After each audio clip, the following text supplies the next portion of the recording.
Good morning, Raptor Freaks. Lexi Outs here. It's Tuesday morning. We're doing Tuesday trivia. My microphone's working. I tried 3 times to use it, and it's just not connecting with the computer correctly this morning. So I'm going to go ahead and do this old school style without the mic and the headphones and just kind of talk into the camera and the microphone for the channel. So I apologize for the 2 starts that didn't work. And now, third time's a charm. We're in here and I'm getting a reading, so I'm pretty sure you guys can hear me this time. Yeah, good morning, Fiercey. Good morning, fam, and happy Tuesday. Sorry about that, Trevor J. I saw your words of wisdom about electric current, and the right current will shock you. No, the wrong current will shock you. The right current will vibe with you, right? I appreciate all those comments, guys, before Nako and Trevor, but I apologize because the microphone did what it does sometimes and just didn't want to be right. So we've got trivia today, and we're kind of in a theme for the playoffs for our trivia this season with Canada and basketball. And the last 2 weeks, we've done trivia on Canadian basketball players past and Canadian basketball players present. And well, today, we're kind of going to talk about Canadian basketball in general in the past, present, and future. So very, very much difficult playoff trivia today, guys. This is not going to be easy at all. This is going to be a very difficult trivia today, and I'm expecting big things from you guys. And I hope that you guys will enjoy it, and you'll kick some butt and get all the questions. But before we start the trivia, I'd like to get a little bit of time to let more people come into the stream and show up to be ready to play. But yeah, trouble with the mic. The mic is being flaky. So the mic is over here and not in front of me because it didn't want to work this morning. So I apologize for that. Hopefully the audio is still fairly good with just the microphone from the computer. So hopefully you can still hear me pretty good. So last night was game 5 of the NBA Finals, and the Oklahoma City Thunder won the game. And yeah, it was kind of sad. The Pacers got out of their game. When they were able to play their game, they looked good. But for the most part during the game, the Thunder had them off balance and not doing things the way they'd like to.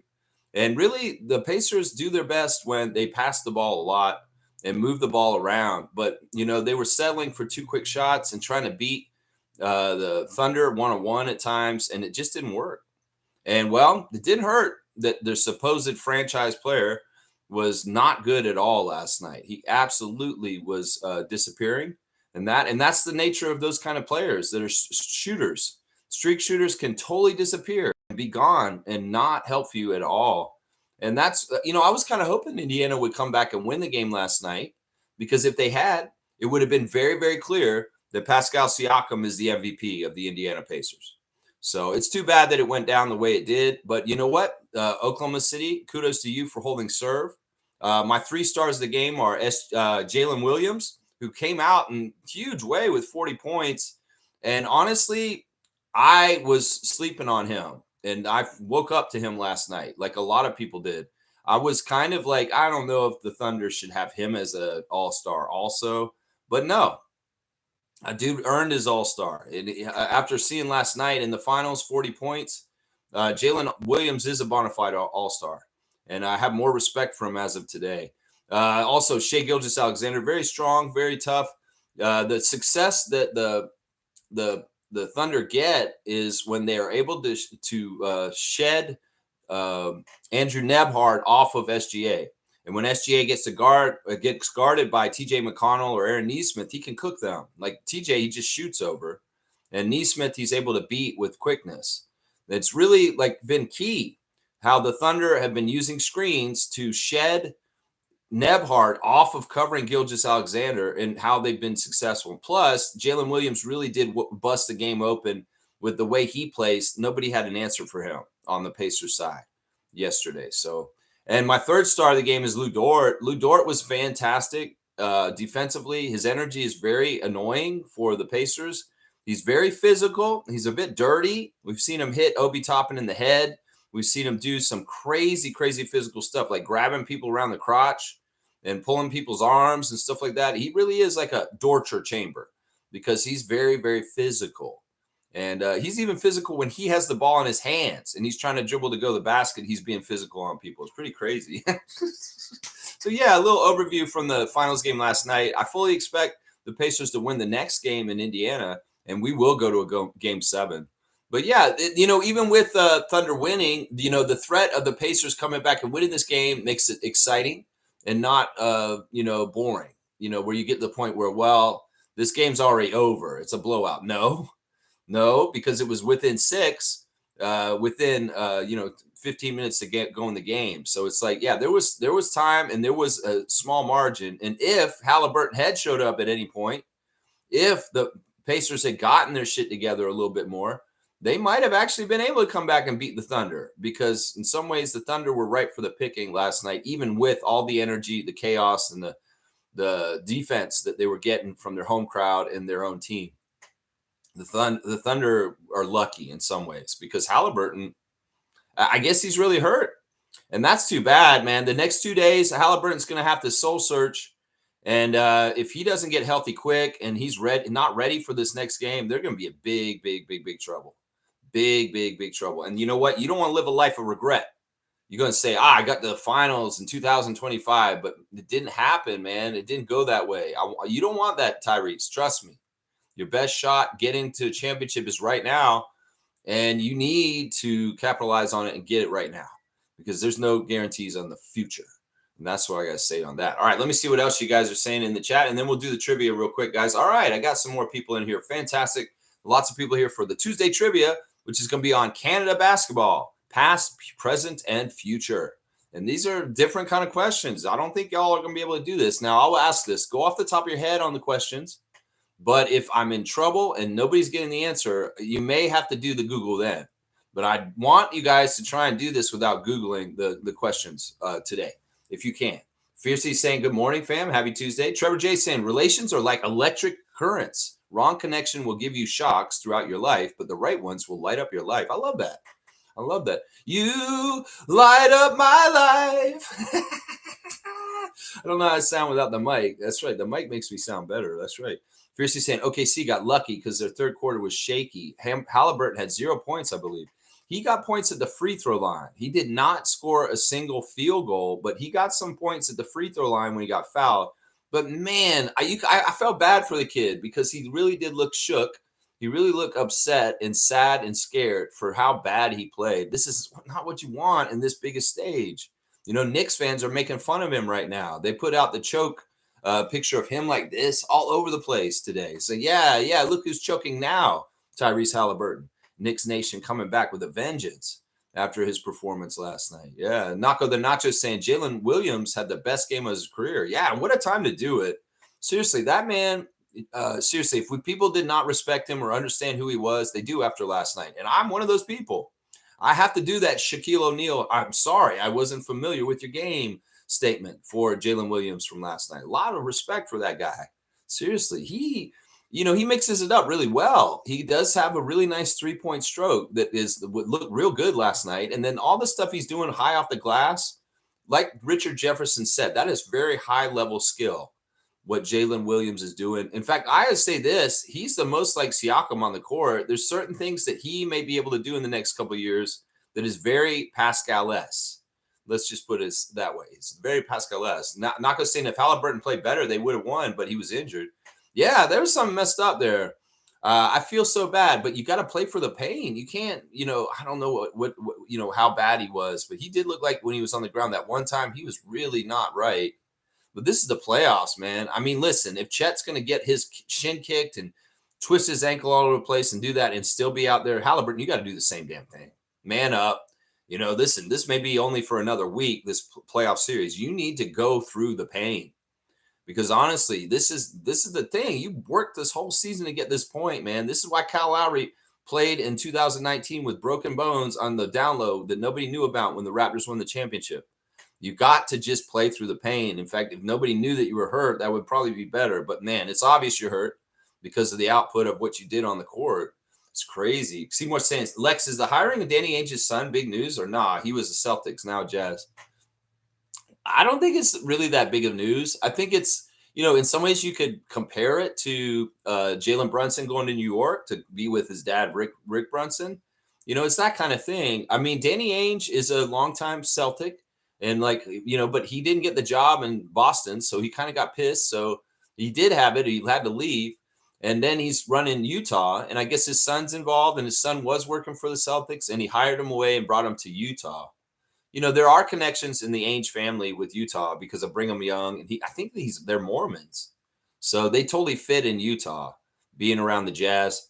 It's not a big deal. I mean, the thing is, he's not an important front office person. He's just like somebody who works in the front office. He's not like, I don't even think he's an assistant GM or anything like that. So it's basically like if he wasn't Danny Ainge's son, this is not a story at all. I would think, yeah.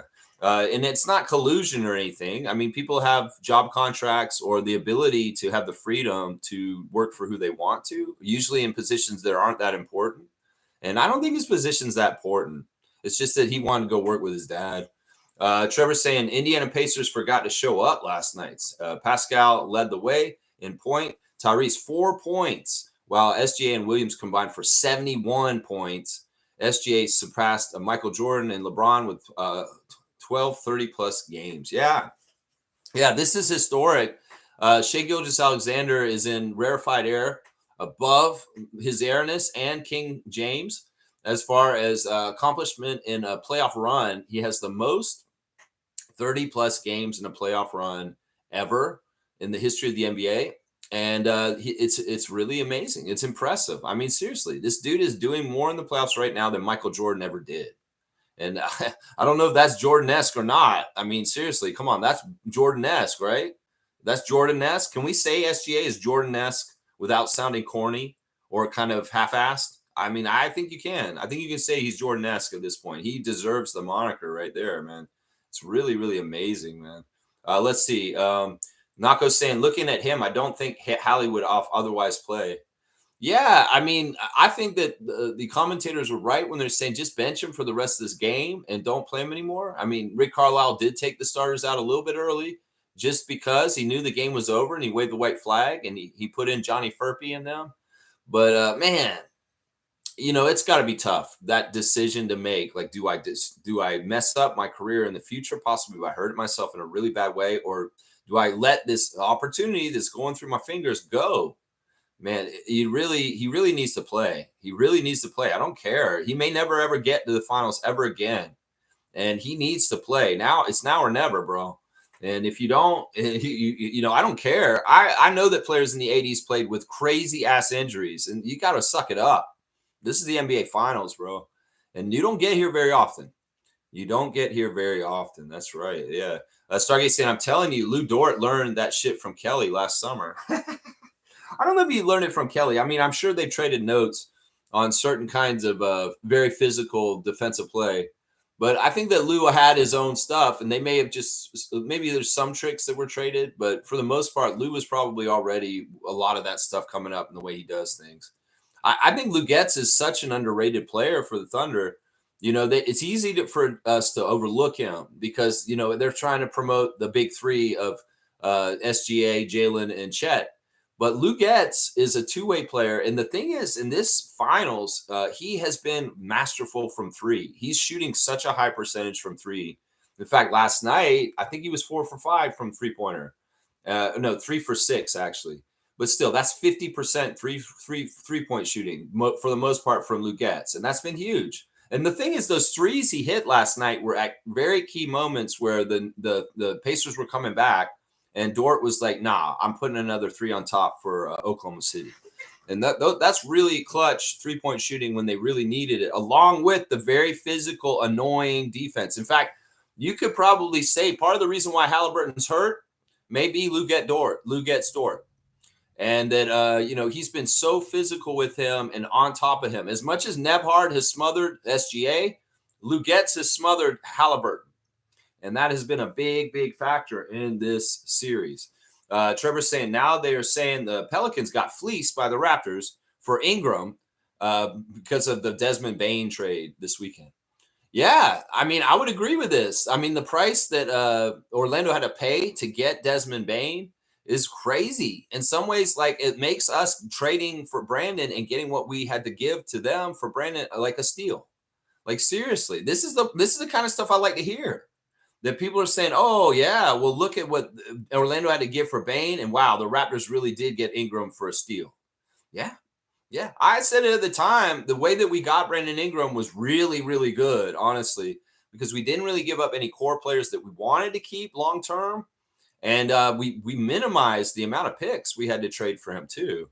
So, yeah, we really did kind of, I mean, if this is how you want to look at it, compare and contrast with other deals, whether people got fleeced. Okay, yeah, we fleeced the New Orleans Pelicans to get Brandon Ingram.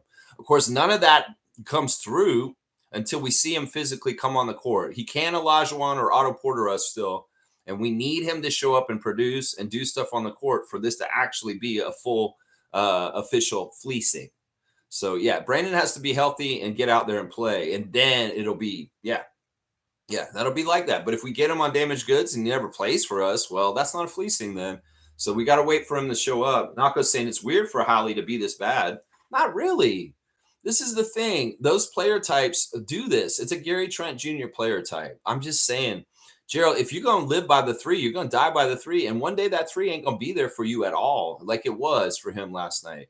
I mean, the sad thing for him is he's having trouble moving.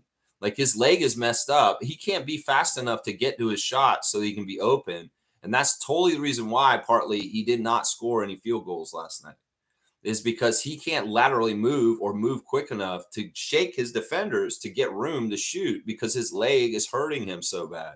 So this is really bad news. He needs some serious treatment today and tomorrow to be ready for the next game, because he has to be like Wolverine and healing up quick because they need him. He's absolutely essential. I wish I could say Siakam and the rest of them could carry them for the rest of the series without him, but that's not true.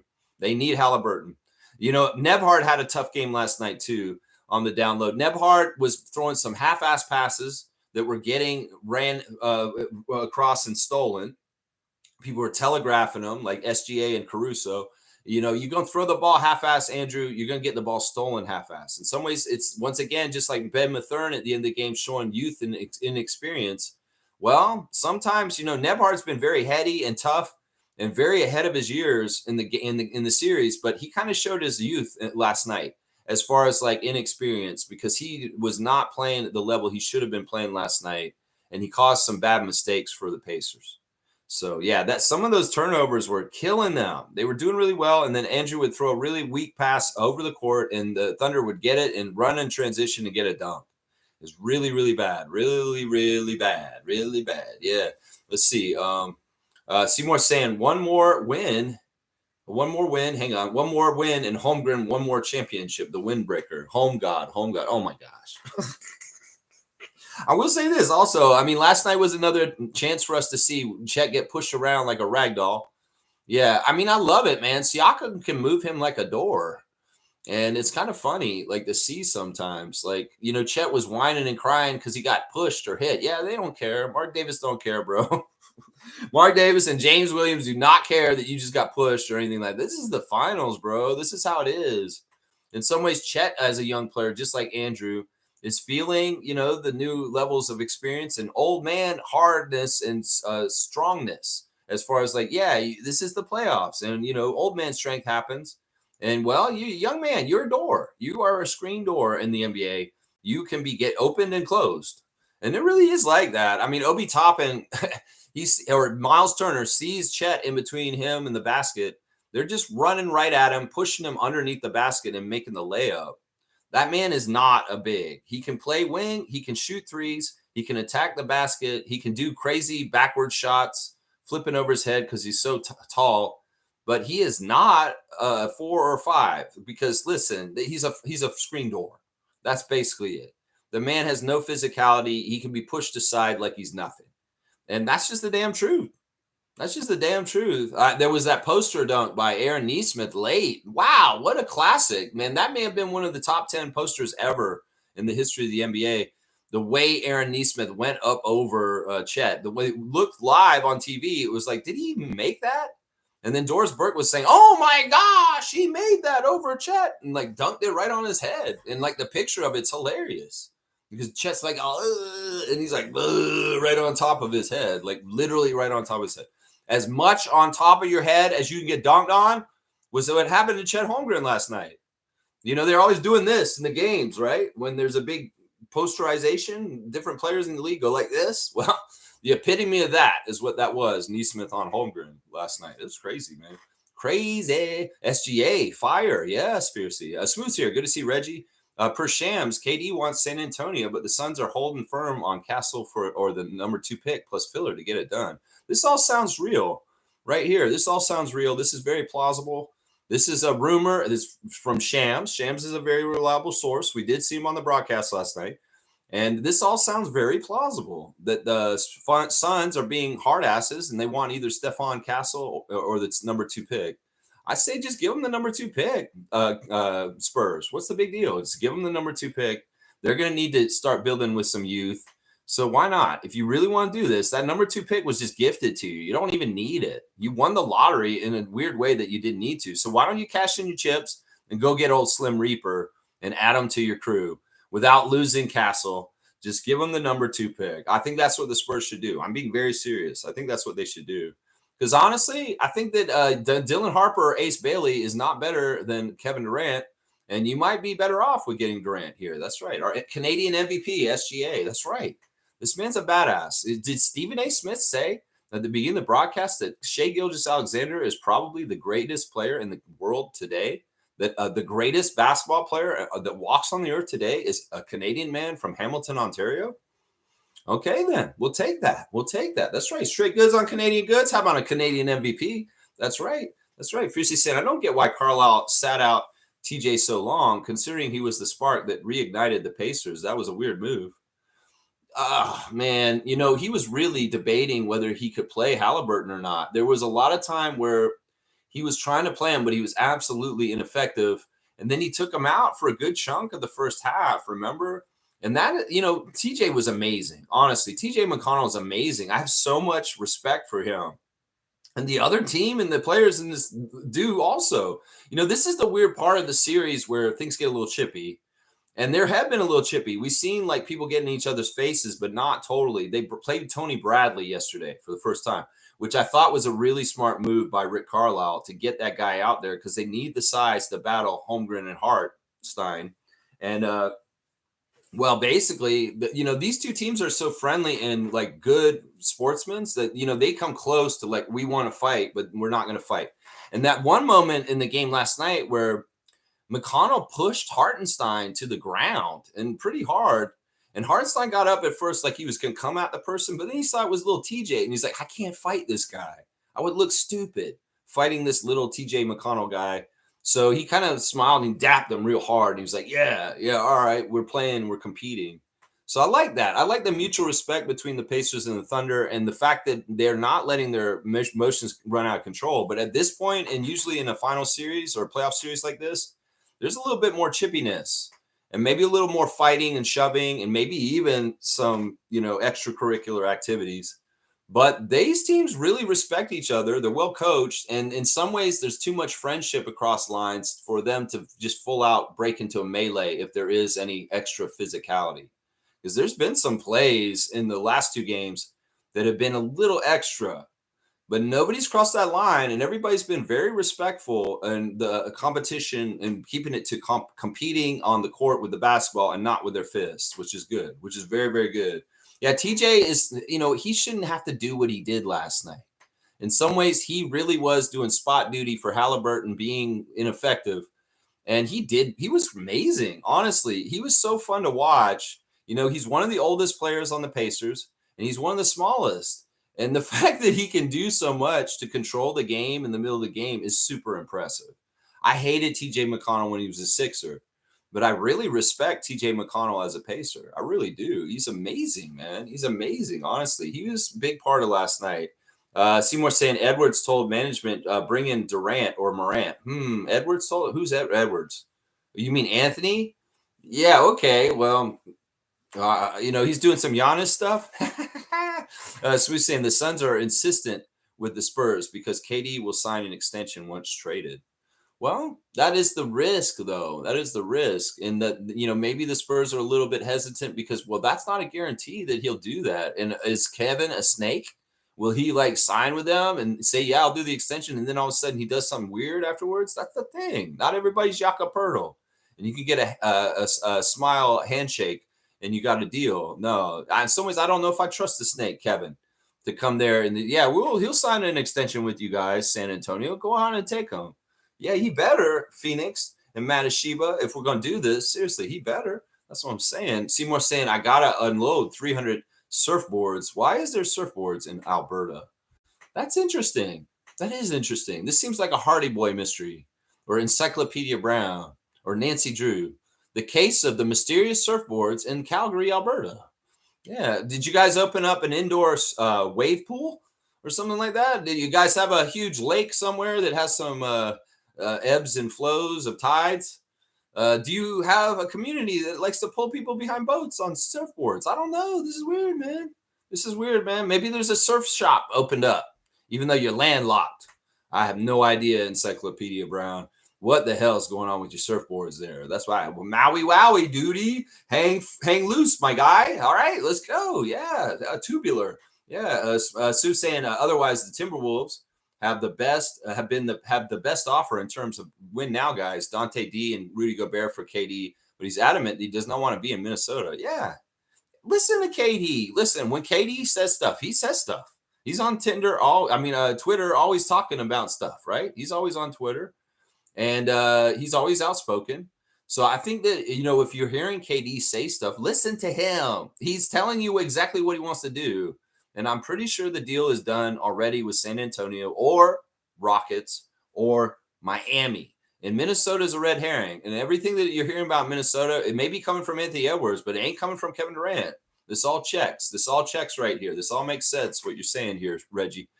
Seymour saying Halliburton is just like LaMelo Ball. Halliburton is just in a better system.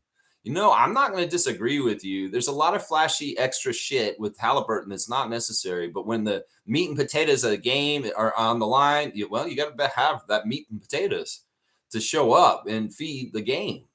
And that man had nothing to give to the game last night. And that's too bad. That's sad. Nako's saying Brandon has never had a specific leg injury. Raptors do a good job of handling injuries, and Brandon is younger than Otto. Yeah, but I'm just saying, Gerald, it doesn't matter how old or anything like that. Sometimes players will get big contracts and then they mysteriously are never healthy ever again, Ben and Simmons. And you kind of have to pay them and you don't get your value from them. That's the biggest concern with Ingram right now, is that we've got him on this long contract with extensions. And if he cannot stay healthy the whole time he's a Raptor, that's a bust in this move. That's the biggest gamble with him. And in some ways, there has been shown signs that Brandon has injury problems. So we need him to shake that moniker. And with the help of Dr. McKechnie, he will. He will. Yeah, I know that you're exactly right. He's younger than Otto. He's not like Olajuwon at the end of a Hall of Fame career like that. He's in the middle of his career. But that's just the two examples I show of how you can acquire somebody and think you're going to get so much out of them and then you don't. And I'm really worried that in some ways he'll be on some sort of level of that. But I hope not. I hope that he can come correct and regain his stature in the NBA as the power that he is, because that's what we want. We want him to resume being an all-star level player because he can do that. He can do that. He's just got to be healthy. Monique saying, good morning, Raptor Freak crew. All this trade talk is garbage. Yes, that's right. I'm totally with Mo. Let me get that garbage out of here, please. That's right. I'm sick of it. Seriously, I'm sick of it. We're all right with what we are. Stop looking in the mirror and saying, I want to change my nose. I want to change my chin. It's too double chin. I want to change this. Stop it. You're beautiful as you are, Raptors fans. Just look in the mirror and say, yes, I'm worth it. I'm good enough. I'm strong enough. Gosh darn it, I'm going to do it. Stuart Smalley yourself. Seriously, be more happy with who you are. And be happy with the roster that the Raptors have right now. Do not want change. Just go forward with what you've got. That's right. Reggie saying at Raptors superfan Monique Lawrence. Yeah, I get that, but there's only so much finals talk and Raptors draft talk one can do. Well, Reggie is bringing the hot and fresh trade rumors. Some of them are welcome. I think that the ones he's bringing us today, Mo, are on point for the most part, the Kevin Durant stuff. But yeah, there's a lot of garbage. And Jack Armstrong and I are saying, get that garbage out of here. It is like, I get why Reggie's saying this. In some ways, it is helpful because it is a long summer And I was just talking to my dad before the stream saying, this is going to be a hard summer for me figuring out how to do these streams all summer, but I'll make it. Oh, yeah, I'll make it. We're going to figure it out. But yeah, I'm totally with Mo on this. The less we talk about trades before they happen, the better I'm liking it. I like talking about the trades after, like Desmond Bain, but I don't really like talking about the pre-trades. Let's just see what happens and react afterwards. And these things are going to happen. They're going to come, and we'll have enough to talk about then. But I totally understand what Smooth's doing. He's excited. He wants to keep on top of things. In some ways, he wants to be in the know, possibly ahead of everybody else. And that's, there's nothing wrong with that. In some ways, we need people like him in the RFF. They're keeping tabs on all the garbage out there. I don't like sifting through the garbage. So if Smooth wants to be out there sifting through the garbage to see what is real and what isn't, I appreciate him for it, but I don't want to do it myself. So in some ways, I appreciate him for doing it, even though it's like, it is annoying. I totally feel you, Mo. Seymour saying a screen door, laugh out loud, the windbreaker. Yeah, he's a screen door, man. That man you can open and close to get to the basket. Like, seriously, he's not stopping anybody. I mean, you've seen Siakam running right over, and sometimes Siakam's hitting him like he's like a defensive lineman, and Chet is like a wide receiver that's getting sacked like a little skinny wide receiver, and you got like a defensive end like Derek Brooks or something coming in and steamrolling his ass. Like, he barely hits him. He hits him with his shoulder a little bit, and Chet crumbles to the ground. There's been a lot of that, like with the physicality between Chet, Miles Turner, and Pascal Siakam, where it's like the dude just moves. Like, they can move him wherever you want him to. It's basically like they can pick him up like a child and, we're going to move you here right now, Chet. We're going to pick you up, and we're going to just place you over here out of the way. All right, yeah, okay, here you go. We'll move you. Because he can't hold ground like a man. He's a screen door. That's what I say. Yeah, I know. Maybe that's wrong, but, once again, we've got a guy who's calling him home god, and we got me calling him a screen door. We have to have balance in the perspectives here. I'm not going to say it. Yeah, Spurs still have the 14th pick. Bailey ain't better than Durant, and they already got Fox. Finding the salary filler might be tricky, though. KD on Tinder confirmed. On Twitter confirmed. Yeah, he probably is on Tinder, too, actually, because he is a single guy, right? Let's see. Yeah, I mean, listen, the Spurs have so many assets right now. They have a lot of good young players that are attractive. They have some draft picks this draft that they really kind of lucked into that they didn't totally need. I think in some ways what they did with us and getting our Jakob pick actually helped bolster them to have an extra pick at this point. Because, it's just what it is. That was Dillingham, and they traded him for Minnesota, but there's just like these gifts keeps on giving. If I was the Spurs, I would take this risk because I feel like in their case, they could probably weather Durant's bullshit because Popovich will still be around. He won't be coaching every day, but he could probably get to talk to Kevin and get his shit straight on how he should be acting with the team to help the team win the best. Like, I think that's the key. I think most teams in this league do not need to get Kevin Durant, but the Spurs could actually use him and actually do pretty good with him because of the leadership of Popovich and also because of Wemby. And it could be very interesting. So it's going to be, they have so much. They could give up the second pick. Seriously. I think that, there's a lot of dubiousness about the number 2 and number 3 pick, the two guys from Rutgers. And, we've been seeing Common and VJ Edgecombe jump into those 2 and 3 spots in a lot of mock drafts recently. So it's interesting. Mark Tavares is here. Good to see Mark. To be fair, and New Orleans Pelicans doesn't take care of their players very well. They have a history of their players not being able to stay healthy. Yeah, I think that's true. As far as the concerns with Brandon Ingram and why he's been hurt, this could very well be a huge contributing factor to why he has not been able to stay healthy. The lack of a very good health staff for the Pelicans. Totally true.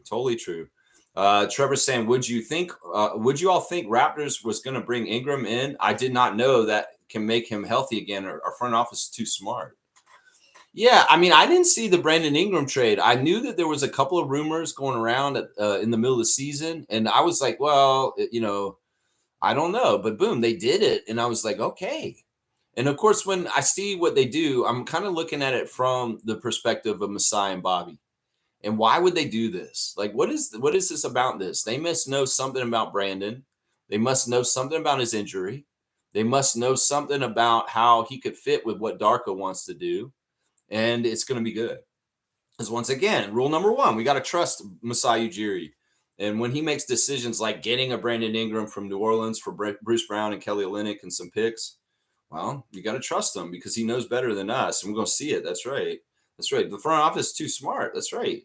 Kaz is saying good morning. Good morning to Trucker Kaz. That's right, Kaz. We're going to play tonight, starting tonight on our WNBA Fantasy.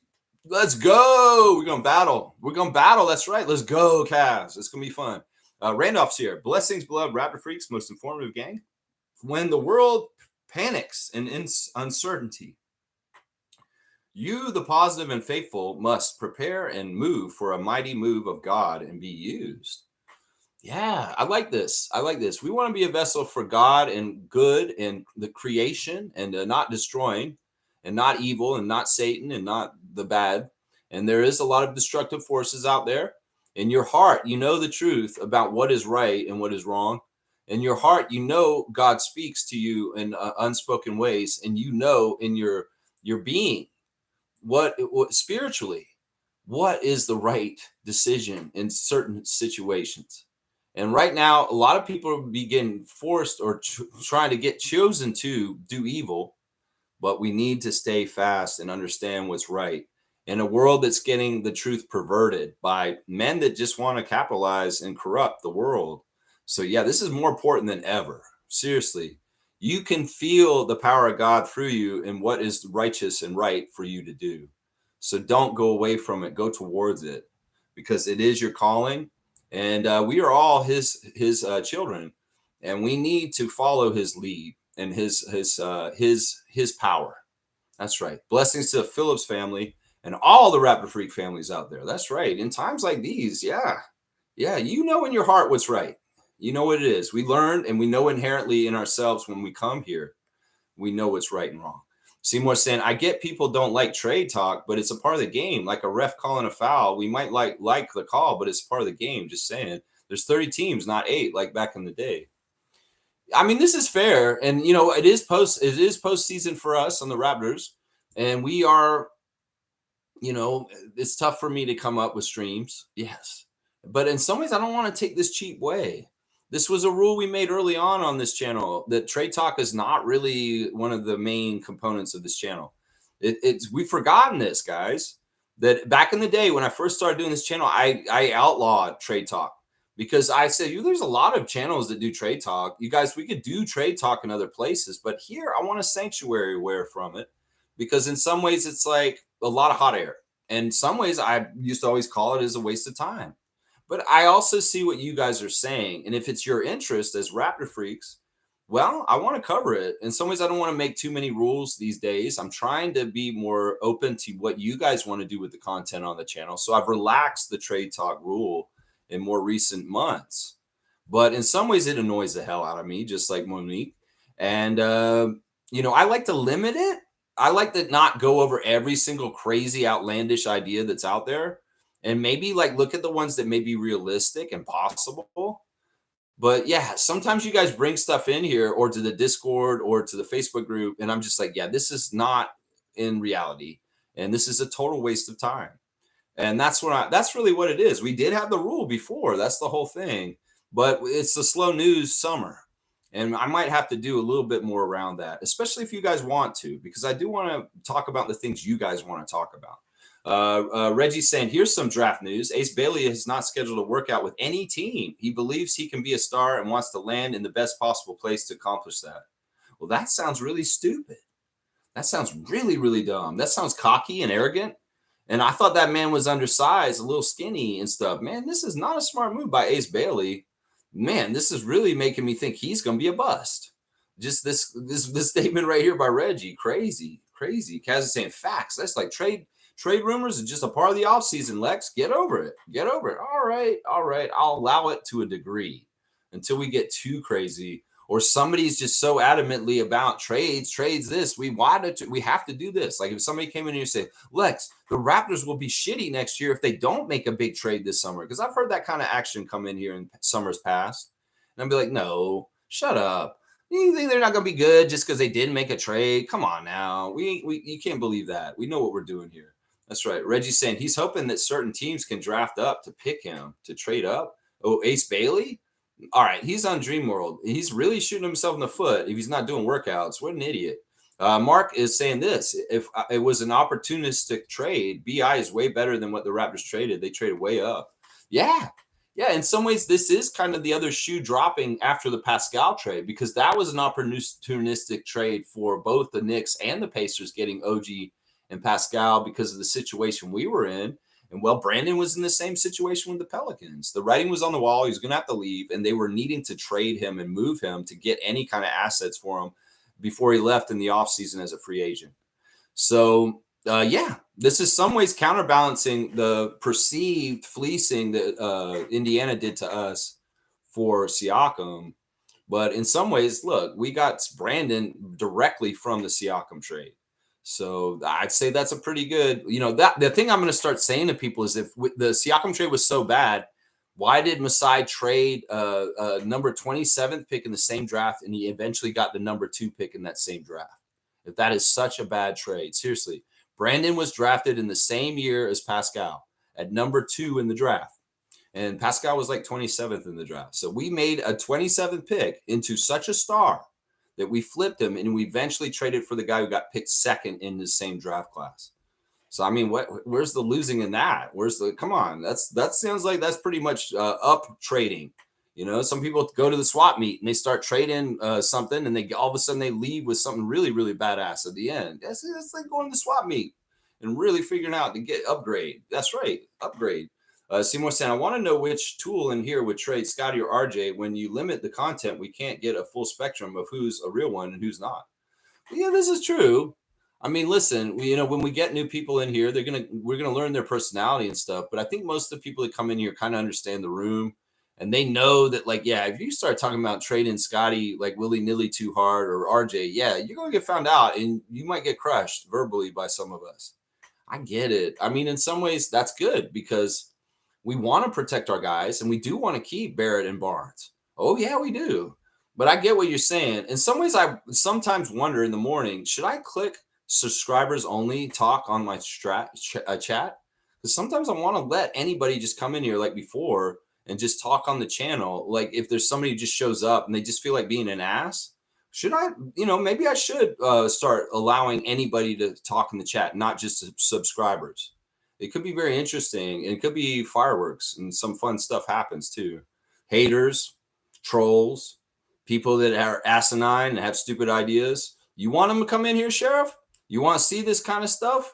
Maybe we can, have some entertainment with that. Yeah, I might try it again one day. Maybe we'll stop putting it on subscribers only, and we'll let anybody come in here and talk again. It could be crazy, man. Trevor's saying, start the trivia. Y'all holding up the comments. Yeah, it's true. It's true. But in some ways, I wanted to get more people in here. We got a good number in here now before we started. Wayne's here. Morning, Raptor Freaks. Solid game last night. Neither team had a solid center. Either team needs the big two to have good games. Halliburton and Pascal, SJ and Jalen. Any two have good games wins. Man, and it couldn't be Pascal was one of the other Pacers. I mean, even if Andrew had stepped up and had a monster game, or Benedict alongside Pascal, they may have been able to win that game last night. But there was no second banana to help out Siakam on the Pacers with Tyrese totally AWOL, totally MIA. Not there, man. Mark's saying, yeah, please don't become a gossip Raptors show. Yeah, that's really was a big reason why, Mark, because I didn't want to be like Raptors Digest. And what's the guy? I forget his name. But yeah, a lot of those channels are just they become too much kind of fantasy stuff, and I'm like, why? This is a waste of time, man. Seriously, let's talk about reality. Let's talk about what's already happened. We can speculate about what we would like to happen. If you have a very interesting idea, like the Kyrie Irving trade rumor or free agency rumor, let's talk about it. But I don't want it to be the full content. I really don't. Mark's saying, I'm not surprised by the Ace news. His interview was pretty revealing. He was asked if he had any weaknesses, and he said he didn't. Okay, yeah. Wow, those are tells right there. Okay, go get Arius, because it may be a little bit Arius in between his ears is what's going on here. There's a little Arius there. Let's see. Nako's saying, a BI signal for less than the Pelicans offered. Signed for less than the Pelicans offered. Yeah, with us. Like they offered him more to stay there, and we got him on a deal with our extension after he came to us. Yeah, the thing that I've heard more and more is that Bobby Webster really leveraged the injury that Brandon had to get the price down. Like he masterfully did the GM work of saying, well, listen, Pelicans, he's hurt. And I don't want to pay the full price for damaged goods. He's hurt right now. So you're going to take Bruce Brown, Kelly Olynyk, a first and a second, and that is it. No more than that. You really need to get rid of him. We're in control here. That's what you're going to do. And well, that's what they did. And, Bobby got the discount because of Brandon's injury in the deal. That was worked into the deal. Let's see. Nako's saying not going to be able to hang out for trivia, but next, all right, he wants to be here for this. Randolph's saying, Lex, as part of the basketball content out there, there's talk about the trade speculations and possibilities. I learned more about our team and others from these discussions. Yeah, it's important to kind of see, like, but the problem is a lot of it's weaponized and to be used as like confusion. There's the Raptors are really getting tossed around in trade rumors so much right now that it's just all bullshit. There's too much of it. I've always just had the default to saying, Bobby and Masai don't talk to anyone. So every rumor is false because we don't talk to anyone. We don't let anybody know what our poker hand is. They have no idea what we're really thinking or doing. And that often it's so much bullshit. And that's why I don't like giving it a lot to it. But, it is something for us to see how the rest of the league perceives us, or maybe even bad journalists or media, how they perceive us also. But in some ways, it doesn't really inform me too much in some ways. Wayne's saying trades are part of business. However, most trade talks go way past common sense, and they never will happen. Raptors will never trade half of our roster for one superstar. Who is he going to play with? Exactly, 100%. All right, at this point, let's go ahead and start the trivia. Guys, today's trivia, once again, I said at the beginning of the stream, is a 3-part series from the last 2 weeks. The 2 weeks ago, we did Canadian players past in the NBA. Last week, we did Canadian players present in the NBA. And, well, today we're going to do past, present, and future of Canadian basketball. So we're going to go over a little bit about the history of basketball in Canada with our questions today. So I hope you'll enjoy it. It's going to be a lot of fun. Listen, we're in the playoffs. We're in the finals with the basketball and the trivia. This is going to be very hard. You guys need to be on your toes. So be ready for today. That's right. Slug DZ saying most of the rumors I see online are manufactured by Raptor-centric pages. I barely see us mentioned on American platforms, to be honest. I don't know if that's all exactly where they're coming from. I don't think they're Raptor-centric. I think that they're general NBA bullshit, like Bleacher Report or The Athletic, or, there may be some jabronis over at Raptors Republic or something like that.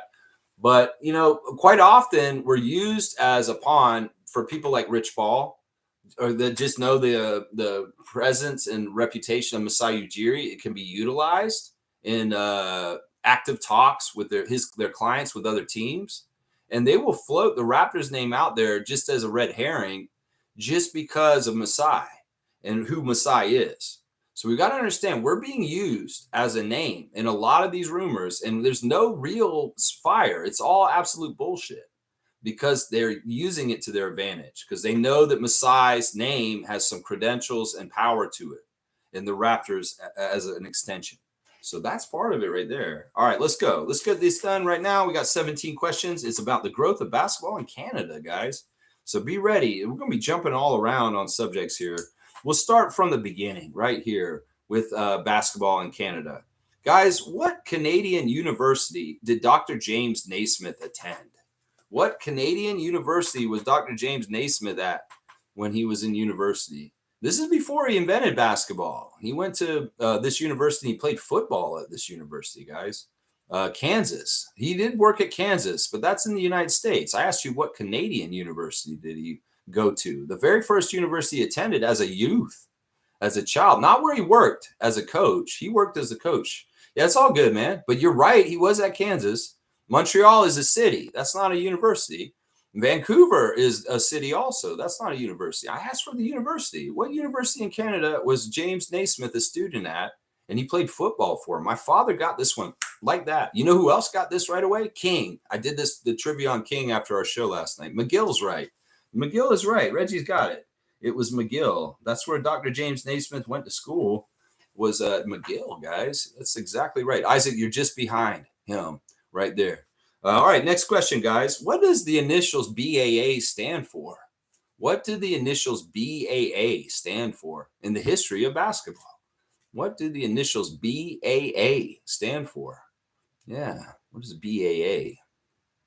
Let's see. We're going with the tough stuff. I'm telling you right now, this is not going to be an easy trivia, and y'all are going to learn something today. Basketball Athletic Academy, Bachelor of Arts Administration. That's interesting.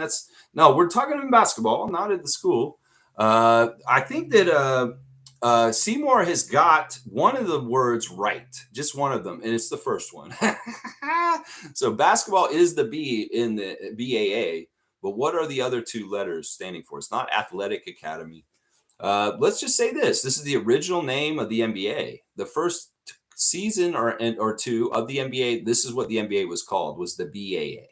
So what is the BAA? And their very first game happened here in Canada, of course, between the Huskies and the Knicks in 1946. So you get 25 points? No, you got to get the whole thing.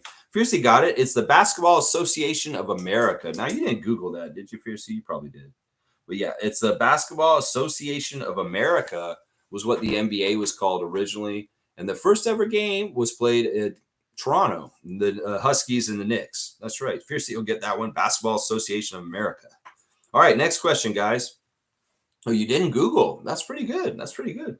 Let's see. What was the first head coach of the Vancouver Grizzlies? When the Vancouver Grizzlies, yeah, what word was banned? I don't know what you're saying. Basketball American Association.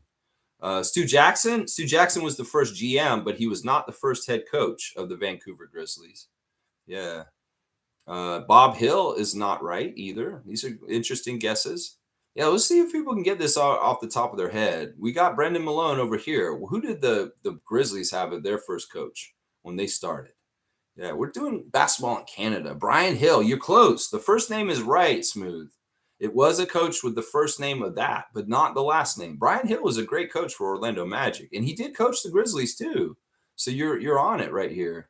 But no, the first name's right. No, you say they're Googling.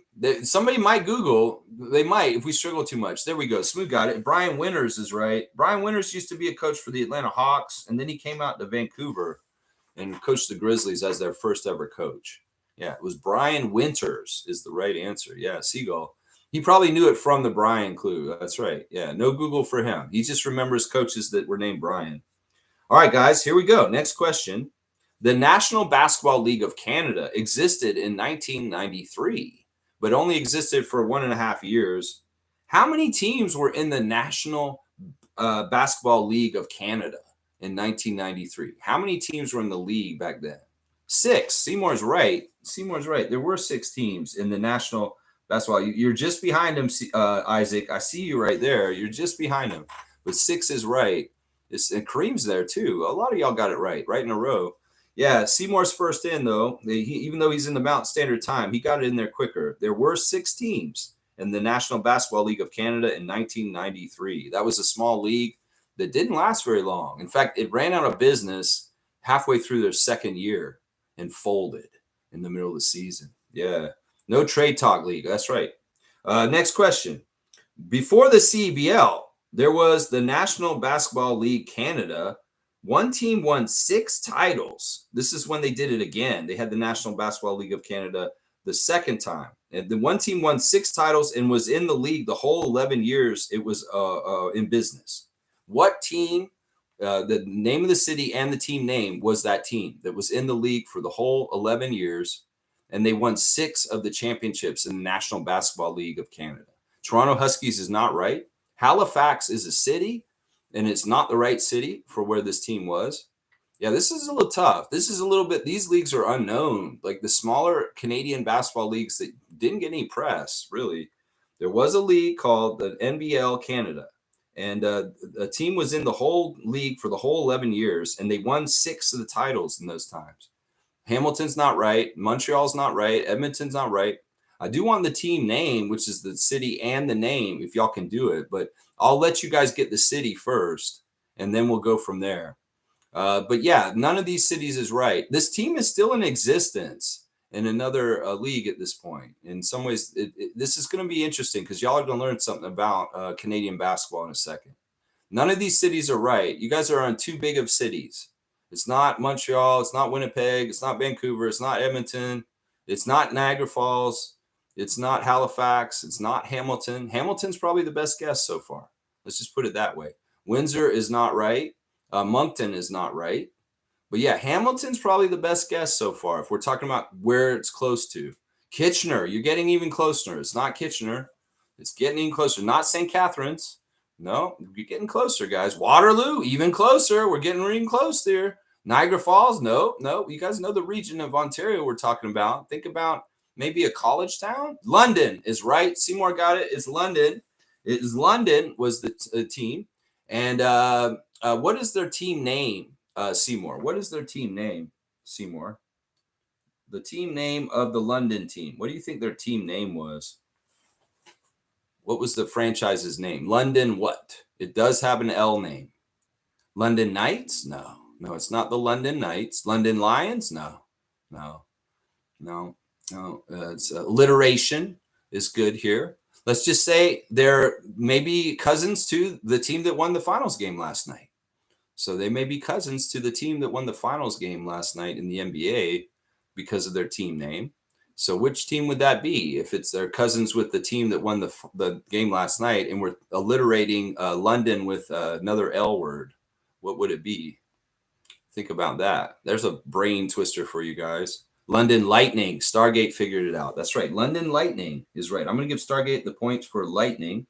Yeah, the London Lightning were in the NBL Canada for all 11 years, and they won 6 of the titles out of that 11 years. So London Lightning is a team that's very prestigious in Canada that people don't even remember. London Larva. That's pretty funny right there. It's pretty funny. But yeah, it's London Lightning is the right answer. And Stargate got it before Fiercey and Slugged Easy. Good job, y'all. All right, next question, guys. Which of the CBL teams has the most championships so far in the short history of the CBL? Which of Nevada? Never heard of them. Never heard of the London Lightning. Yeah, Edmonton is right. Give me the full name, Isaac. Do you know the full name of Edmonton's team? Give me the last part of it too. Edmonton is right. They have 2 championships in the CBL. Isaac's gonna get this one. But what is do you know what their last name? Badgers? No. Edmonton. What is their team name? I guess they're cousins with the Charlotte NBA team or their G League team. Edmonton Stingers. That's right. Fiercey will get that second part. Stingers. They're the Stingers. Yeah, Edmonton Stingers have 2 out of the 5 CBL championships so far in the CBL history. Yeah, we're learning a little bit about the deeper parts of Canadian basketball right now, the lower level leagues and stuff right now. So yeah, London Lightning, y'all got to know the history of London Lightning, one of the most prestigious basketball clubs in the history of Canada, guys. All right, next question, guys. Who is the young Canadian women's basketball player who was at the Subway event with Scotty Barnes and Chris Boucher? Who is the young Canadian female basketball player that was there? Yeah, whole lot of wasp up in there. Paige Booker, that's wrong. That's who I always get her confused with, is Paige Bookers. It's not Paige. And Scotty said on his Twitch recently, if you don't know who this player is in Canada, you don't know basketball. That's what he said. Yeah. Aaliyah Boston. No. I confused you. I know I did. I confused myself. I kept thinking it was Paige Booker's, but it's not. It's another Canadian. It's a Canadian woman, not an American woman, because Paige is American, right? Now, this young lady is not in the WNBA yet, and hopefully we can draft her next year. Monique knows. It's Toby. It's Toby Fournier. Look at Monique Lawrence coming in and getting Toby Fournier was at the Subway event with Scotty and Chris. And she's the future of women's basketball in Canada coming in. That's right. Toby, look at that. Monique, badass. Look at the super fan coming in and grabbing that one in the middle of y'all. That's right. Look at that. You go, Mo. All right. Next question. Talking about the future of Canada basketball right now. This young man is 14 years old and he is 7'6" already. Who is he? Who is 14 and 7'6"? Yeah.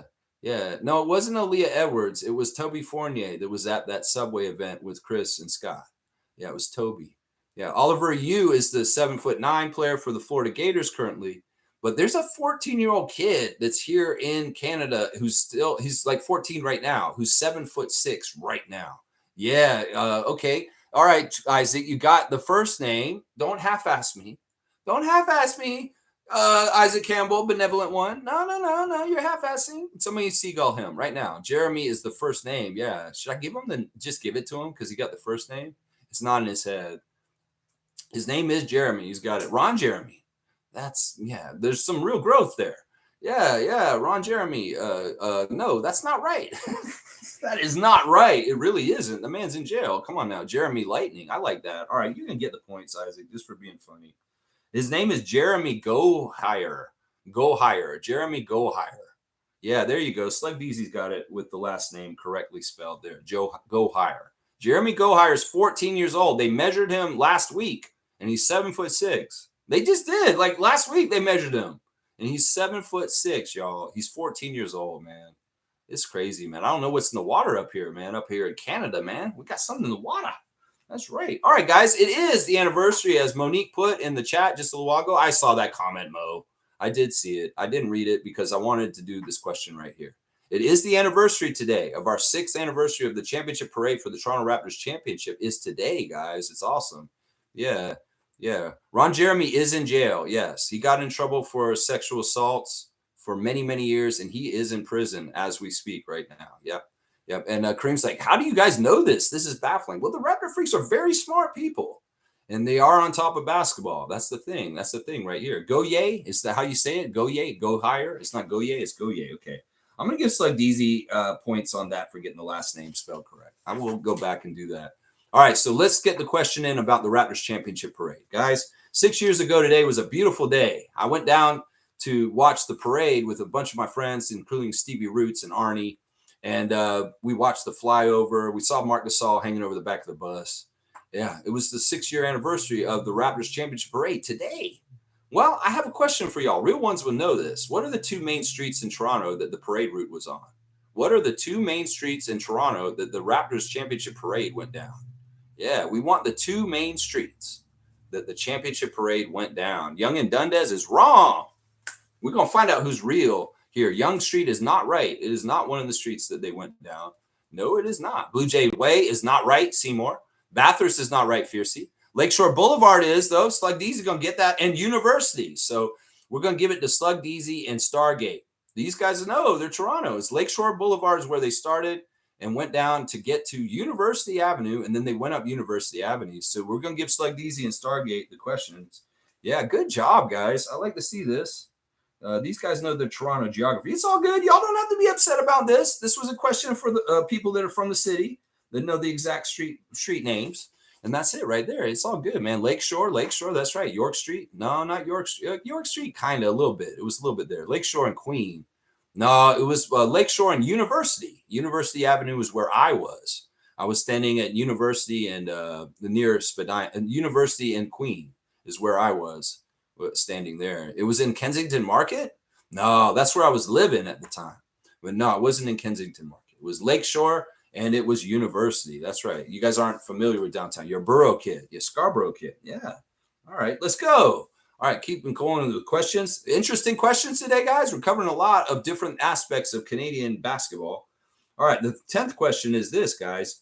In Canadian collegiate action for the women in Canadian colleges, what is the name of the national championship trophy that the women's college team wins in Canada when they win? What is the name of the championship trophy that the women's college team of Canada, the best team, wins? Yeah. They do still have pedestrian Sundays in Kensington, Mark. Yeah, I love those days. The last Sunday of the month, they close the streets and everybody walks around. Yeah. Let's see, the old and new Carabana routes. I don't know if Carabana went up University. I don't know about that. You're a Saga kid. You don't know the streets, man. Yeah. Honorable women. Okay, Kareem's got it mostly right. Bronze. Bronze is right. I'm going to give Kareem the points. The name of the championship for the women in college in Canada is called the Bronze Baby. It's very, very weird. So I'm going to give Kareem the question, even though he half-assed it. If anybody can half-ass, it's Kareem. He made it up. So, yeah, it's Bronze Baby.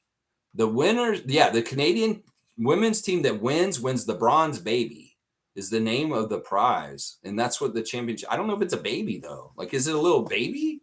And they hold it afterwards. Oh, we got the baby. We got the baby. And somebody's like, I had the same reaction as King and my dad. It's like, is this slightly like racist? Is that what is it? Yeah. Stargate saying that Carabana used to be on University initially. Oh, really? I didn't know that. Yeah. Baby. I didn't know that. I just know the Bronze. Yeah. Supposedly the full name is the Bronze Baby. But that's impressive that you knew that, Kareem. Seriously, that you just knew the word the Bronze for the women's championship for college basketball in Canada. The men's championship is like called the WP something. Let me see, where is it? Where is it on here? I have it on here somewhere. It's called the WP McGee Trophy. Is the men's championship, and they call the one for the women's the Bronze Baby. Yeah, Bronze Baby. That's a little weird. Yeah. Let's see. You live in Kensington Village in Calgary. Interesting. Yeah. Cool stuff. All right. Let's keep going. We got Kareem getting that one about the college. All right. Next question. The London Lightning, who I spoke about earlier, that won 6 championships in the NBL of Canada, are still in effect. They're still a team that is going in London, guys. But they now play in a new league, because the league that they were in folded, and most of the teams in the league went to the CBL. But they didn't want to go to the CBL, and they didn't want to fold, so they joined another league. What league are the London Lightning in currently right now? They're in a different league. Yeah, the McGee, yeah. What league are they in? There you go. Slug Deezy knows this. They're in the Basketball Super League. That's exactly right. They're in the Basketball Super League North America, technically. It's like easy. Very, very impressed that you knew that off the top of your head. Yeah, Basketball Super League is the right answer. Wow, Slug Deezy. Very impressive, man. Yeah. Kensington Village in Calgary is really cool place. Awesome. I've never been to Alberta. I should probably go to that province someday. I've never set foot in the entire province ever. It's like, seriously. All right, next question, guys. We're moving along in the trivia. I hope you guys are learning stuff about Canada basketball while we're doing this. All right, the next question is, how many Canadians have played in the WNBA? Over the whole entire history of the WNBA, how many Canadians have played in the WNBA? And whoever hits the number right first will get it, right? Well, I'll say high-low. 7 is low. 7 is low. If we're going to think about this, almost 30 years. 20 is too high. 4 is too low. 4 is too low. 20 is a good guess, though. 15 is too low. So we have a range. 17 is too low. 13 is too low. We're getting close. You guys are zeroing in on 18 is too low. 16 is too low. 9 is too low. 14 is too low. 18 is too low. 10 is too low. 19 is right. Stargate got it. There's been 19 Canadian players in the WNBA in its history. Stargate has gotten it. Yep, 19. So I'm going to get the next question is, how many currently play in the WNBA right now? How many Canadians currently play in the WNBA right this second? 7? Nope, it's too high. 4 is right. Slug DZ knows is 4. You guys, just for fun, I'm not going to give you points for this, but do you know the 4 players are in the WNBA right now that are Canadian? Can you name the 4 players? I want to see if you guys can get them. Maybe I'll give you guys bonus points if you can name the 4 Canadians in our league. Kia Nurse is right. Kareem will get that one. Kia is one of them. Let's see. I'll give you guys points for getting the 4. Full name answers, Fiercey. You know this channel. You can't do this. No, you can't. I'm not going to take that. You better write them in. Aaliyah Edwards. All right, I'll give you Aaliyah Edwards because you wrote in the first name finally. But yeah, you got to write those names in. Bridget Carlton. That's right. Bridget's one of them. And there's one more. And in some ways, this one has been dubiously in and out of the league so far this year. But they're in the league currently right now. Aaliyah Edwards is right. Bridget Carlton. And Letitia Amahir is right. Slug Deezy getting the last one. Letitia got signed for the rest of the season by the Valkyries and is back, right? Right, she's back on the Valkyries as of now. So yeah, it's Amahir, Edwards, Carlton, and Nurse are the 4 Canadians currently in the WNBA right now. So yeah. All right, next question, guys. This Canadian player in the WNBA had a 12-year career in the WNBA, the longest career any Canadian ever had in the WNBA. They played in the WNBA for 12 years. Who is this former WNBA player that's Canadian that played in the WNBA for 12 years? That's a long career. That's a pretty long, good professional career. Tammy Sutton Brown. Look at that. Slug Deezy bringing the fire today. You know what? I am getting more and more impressed with Slug Easy because seriously, Slug Easy is going deep on knowledge right here. Deep on knowledge right here. Tammy Sutton Brown is exactly right. Holy crap, Slug Easy. Big time right here. Very, very impressed. I have a feeling Slug Easy is going to be getting on this trophy next year. Seriously, I have a very strong feeling right now. Yeah, so Tammy Sutton Brown is the longest Canadian WNBA player, 12 years in the league. Amazing, man. All right, next questions, a couple more questions, and then another department of Canadian basketball. What did Canada place at the Paris Olympics last year in men's basketball? What was our official placing at Paris last year in the men's? Third is wrong. Third is wrong, guys. We did not get bronze. We are not fourth either, guys. We did not finish fourth either. We didn't get bronze. We didn't get silver. We didn't get fourth. We got fifth. Isaac got it. Yeah, we got fifth place at the Paris Olympics in the men's. But you know what? With the field and the way men's basketball is, that's pretty good that we got fifth at the Olympics, guys. Seriously. But yeah, fifth was the right answer. Now, what did we get with the women? What did the women do for women's basketball at Paris? What did we finish with the women? That's the next question. Paris Olympics, yeah. Ninth? No, that's two. That's not right. Third is not right. Seventh's not right with the women. I would say there we go. Fiercely got it. It's 11th. The women got 11th in the world for Canada in women's basketball. So 11th was there. Yeah. We did not medal at, when we got the bronze at the FIBA World Cup, we got it there. At the Olympics, we ended up fifth because we got bounced before the medal round last summer, which was too bad. Yeah, so we got fifth and 11th in the Olympics last year in basketball. All right, there's another Olympic question right here.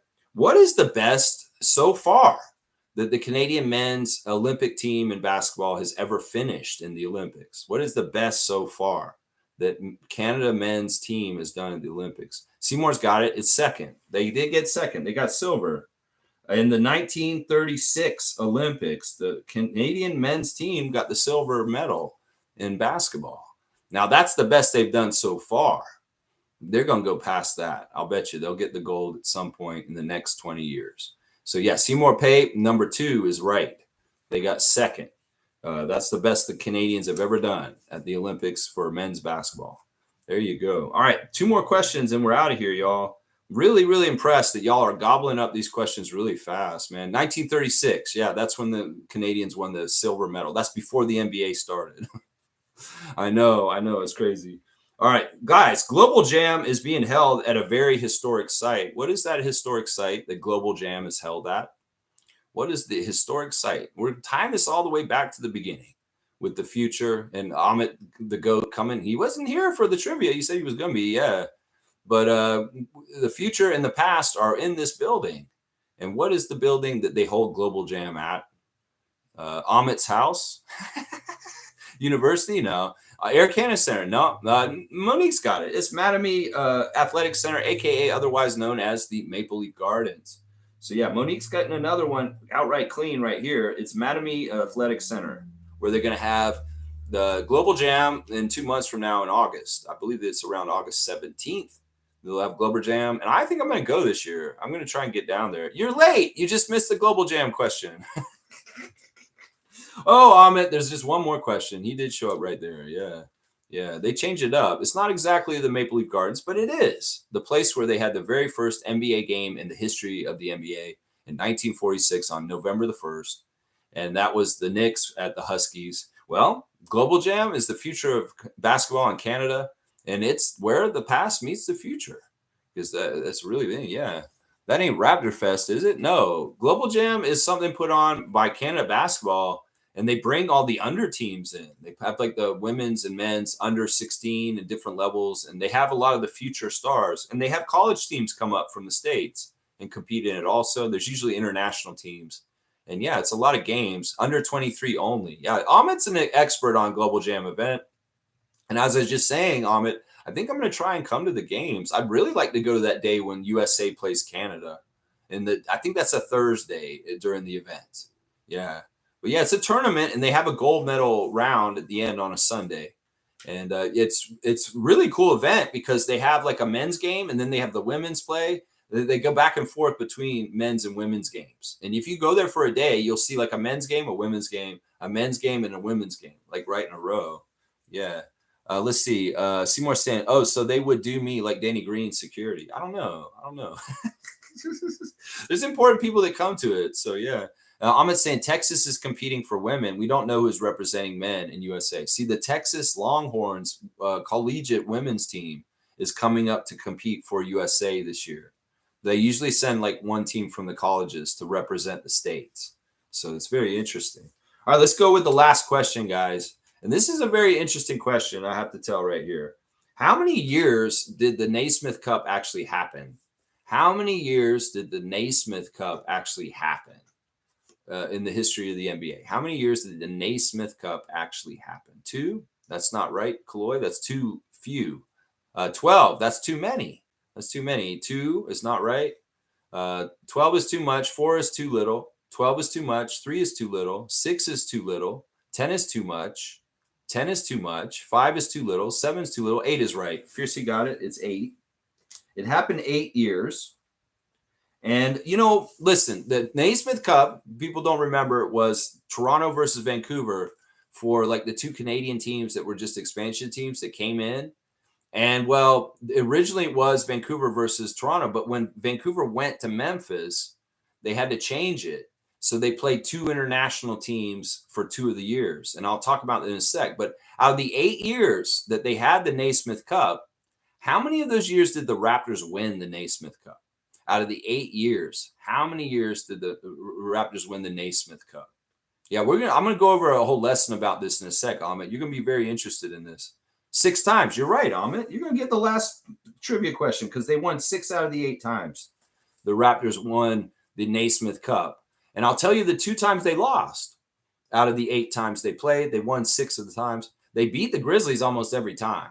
The first year of the Naismith Cup, the Raptors won over the Grizzlies.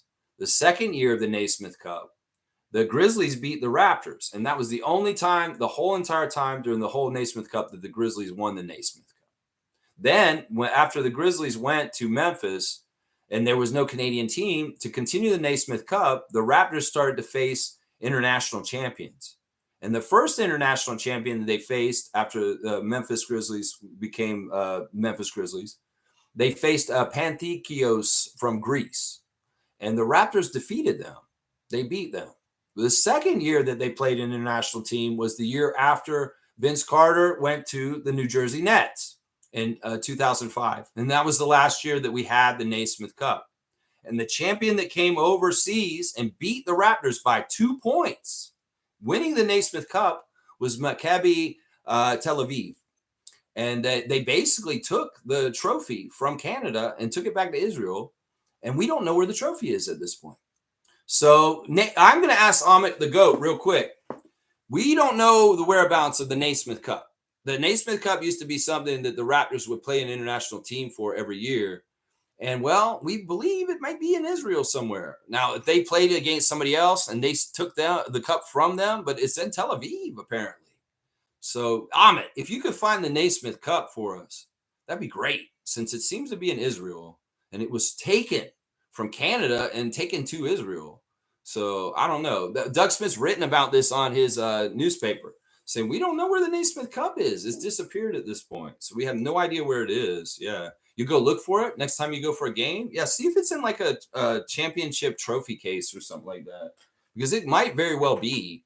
And, it's weird because now the Raptors do the NBA Canada series, which is kind of like just having games in different cities in Canada. And that's kind of replaced the Naismith Cup. But yeah, this used to be a big deal up until 2005. And then the cup disappeared. We've never seen it again.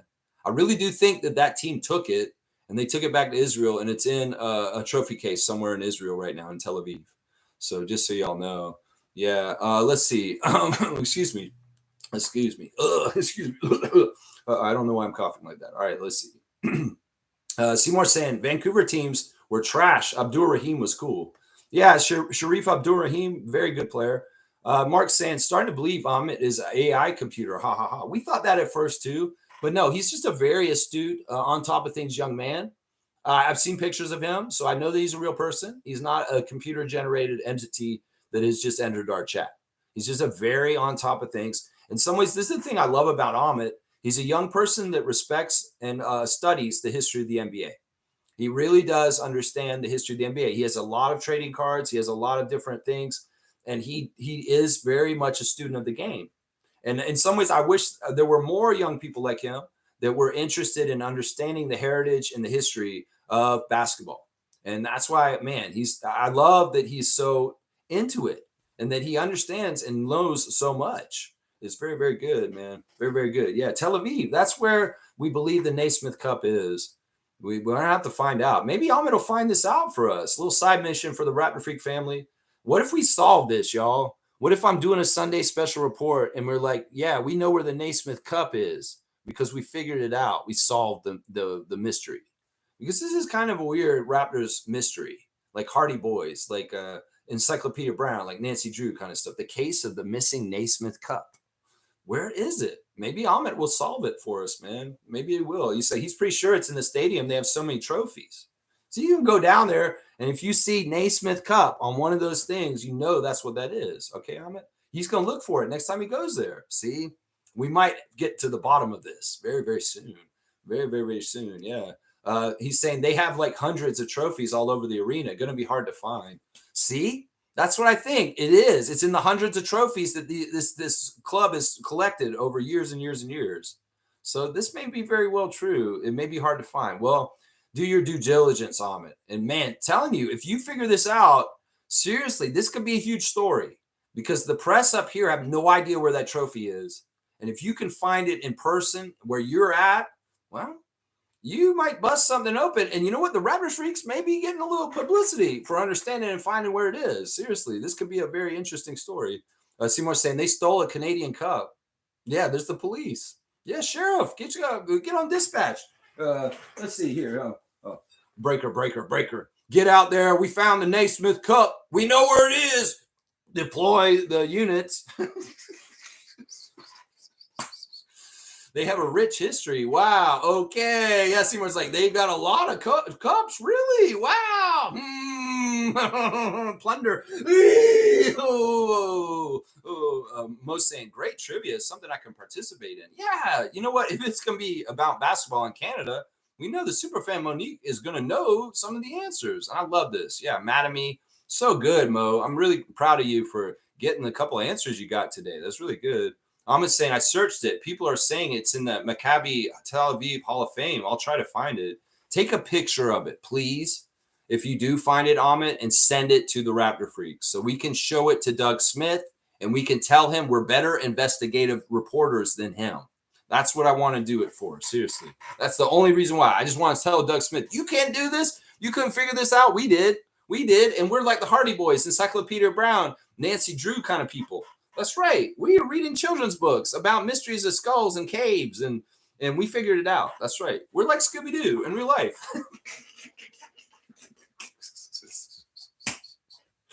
It's so funny, man. This is interesting stuff, though, right? We're going to have to do a Sunday report on the Naismith Cup, especially if Ahmed gets the goods on this. Seriously, we're going to have to find this out, man. Seriously, we got to find this out. Fiercely saying, very interesting. Very interesting. Kareem saying, is Montreal getting an NBA team? Maybe. I don't know. Adam Silver's saying it's Seattle and Las Vegas coming up, but that he's made hints that maybe there's more basketball for Canada coming from the NBA. Maybe. I could see it. That's a great city for an NBA team. And yeah, they should go there. I believe it. Yeah. I'm just saying, letting y'all know I'm not breaking the case for the trophy. No, we don't want you to get in trouble. You're not doing anything like that. The first step is to locate it. That's what I'm saying. No, there's a lot of people over here in Canada that have no idea where the hell it is. They're seriously like people on our channels, TSN and Sportsnet said, we have no idea where the Naismith Cup is. We have no idea. Well, let's show that the Raptor Freaks are a little bit on it more. And we're going to figure this out because we got an inside guy named Ahmed. We're going to figure this out, right? Yeah, you don't have to get the trophy. We just want to confirm where it is and get a visual sighting of it, okay? This is important work we're doing here, guys. Seriously, this is going to be important work. Yeah, Isaac's saying, yes, Kareem and Adam Silver is also going to be banned in sports betting. I would wish that he would, but I don't think that's what's going to happen. I don't know. I'm just saying I'll post in the group chat if I can find it. Yeah, put it in the Discord or in the Facebook group. Because, yeah, if you do find it, seriously, I'm being completely serious about this. I'm not joking around. Everything we're saying about the Naismith Cup is true. And I'm pretty sure it's exactly where you think it is. As far as like, because it makes sense. They won it the last time and they took it because they beat the Raptors 106-104 on that day. It was 2 points and then they took it. They jacked it and took off with it. I don't think they were supposed to take it because in some ways we want to keep it so we can play for it every year. But they just took it. They just took it. I believe that's probably where it is. Seriously, in Tel Aviv. Yeah. Kaloy saying Pacers have no choice now. They need to lean into Pascal more now. It's frustrating. He erased the lead only to be benched in the fourth. Yeah, him and McConnell were carrying. Ah, man. And I don't even – it's such a tough situation they're in because, man, they really do need Halliburton. And Halliburton needs to be a certain level. Man, it's going to be tough. It could very well be the Thunder are winning the championship in the next game. We're just going to have to see.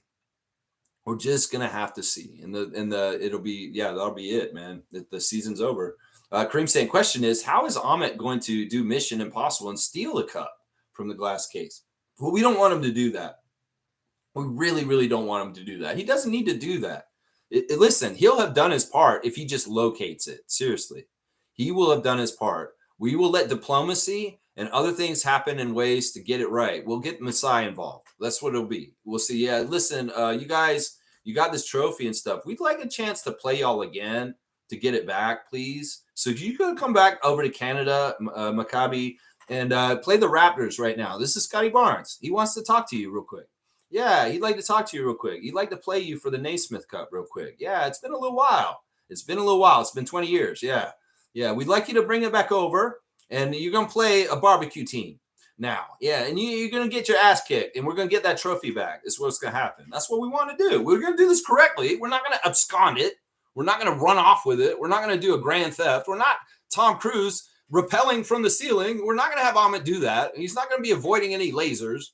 So let's do this the right way. We'll get Masai involved. We'll let the Giants of Africa people know. We'll say, yeah, we found the Naismith Cup. We're doing our work here on Raptors Freak Channel. We found it, and we're going to get it back for y'all. And who knows? Maybe we'll make a movie someday because of our crazy odyssey. Maybe there'll be one day somebody will play me in a movie, and Amit too. And like they found the cup, and they had to get it back. And it's like a Canadian history movie or something like that. I don't know. This all sounds awesome. Seriously, I want this to happen, man. Seriously. Yeah, it's probably going to be Seattle and Las Vegas. Those are the right choices, honestly. But I'd say Montreal's third on that list. Seriously. If there's some snafu with either one of those two markets, Seattle or Las Vegas, which there won't be because they're all dying. They're both dying to get there. Montreal should be the alternate. They should be the next choice after that. That's what I feel like. Fiercely saying, got to go to a meeting, fam. Have a beautiful day. Thank you, Bono. It's a beautiful day. Don't let it get away. Yeah. Kaloy saying, win or lose, though. I love it that Pascal is getting all the love. Although it's frustrating that few paid attention when he was doing more on the Raptors. Yeah, but either way, he makes us look good. And you know what? This is the thing. And Lowry said this in the last week, and he's exactly right. They need to start marketing Siakam for how powerful he is in this league. They need to stop overlooking him. He needs to be a constant all-star going forward in his career. And they need to start marketing him as a very, very strong player and a very badass player. And they need to stop saying that, he is honestly becoming more and more of a franchise player. So, I mean, the thing about him right now is like, to me in this series, he looks so much bigger and longer than he's ever looked in his entire career. Some of it's composure and confidence, and he's just moving different on the court because he's just a different player. In some ways, his defensive game has gotten times 10 right now. Seriously, Siakam's on a whole other level in some ways because his stature and the way he plays out there is big energy. Let's just put it that way. And I love that. I love that so much, man. Most saying, hey, Brian, I don't know much about Scarborough. Is your place even accessible? King, for the barbecue, he lives downtown. He's not in Scarborough. He's kind of just south of you, actually, out where you're at, Mo. It's like if you go down Jane Street and down Bathurst, you could get towards where his house is near St. Clair. So he's on the west end of Toronto. He's not in Scarborough. And I don't know exactly how his place is, but I will talk to him more about it and we'll get it more ironed out. We're not totally sure on the date, but we definitely want you to come. And I'm pretty sure he does have an accessible place because it sounds like he has a backyard. And that's where we're going to be hanging out. So it's going to be outside. I don't even know if we're going to be inside for his party. So we're still in the very early planning stages, Mo, and we are definitely going to try and make things benefit for you to be able to participate and be there with us. We will definitely do that. I'll have to go over that with Brian. Seriously, he's not in an apartment, I don't think. I think he's in a house and he's got a yard. So that's most likely where we're going to be, is at a house in the yard for the barbecue. And it's not in Scarborough. It's in Toronto proper and the west side. Yeah, the west side of Yonge Street over there. So it's closer to you than you think. I'm just saying, well, right now I can't because they just canceled the Israeli League finals, but I'll be on a mission next season. There you go. Yeah, I'm sure Amit's going to come through for us on this, guys.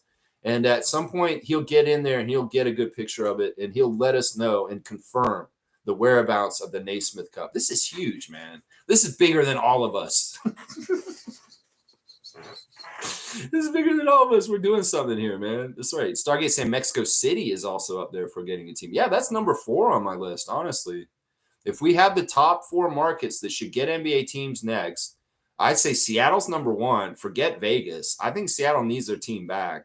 And then the Vegas idea, since they're so into gambling and that's a burgeoning sports market, that, you know, in some ways that's all wide open now. You can have sports teams in Vegas, the gambling capital of the world. Montreal third, and then Mexico City 4th on that list. Yeah, it could be very interesting. Maybe they do the expansion for Seattle and Las Vegas this time, and then the next expansion group is actually Montreal and Mexico City, which could be very, very, you know, that's going to really take the league into international levels right there. I'm saying also my flight for next Tuesday was canceled this morning, so we'll probably come in July as soon as I can. Okay. Yeah, you got to come over for Global Jam, which is in August. So you've got a bit of time. But I know you like to spend a chunk of your summer here in Canada. So hopefully that'll all work out. I know the airspace is dangerous over near you because there seems to be a war starting up. So, yeah. Trevor's saying, do y'all know Tyrese and Suggs are cousins? Tyrese Halliburton is cousins with Jalen Suggs? Interesting. I did not know that. No, I didn't. All right, let's go do the Instagram stories real quick. Let's see. We got Jonas Valanciunas in a gym in Lithuania. So, yeah, that man's going to be in Europe this year. I don't think he's coming back to the States for NBA season. That man's going to take his career to EuroLeague. And Jonas Valanciunas is going to be playing over there for a while now. Norman Powell is living his best life, man. These pictures he's taken in Paris, like he looks like a badass. Like you need to see the photo shoot that Norman just did.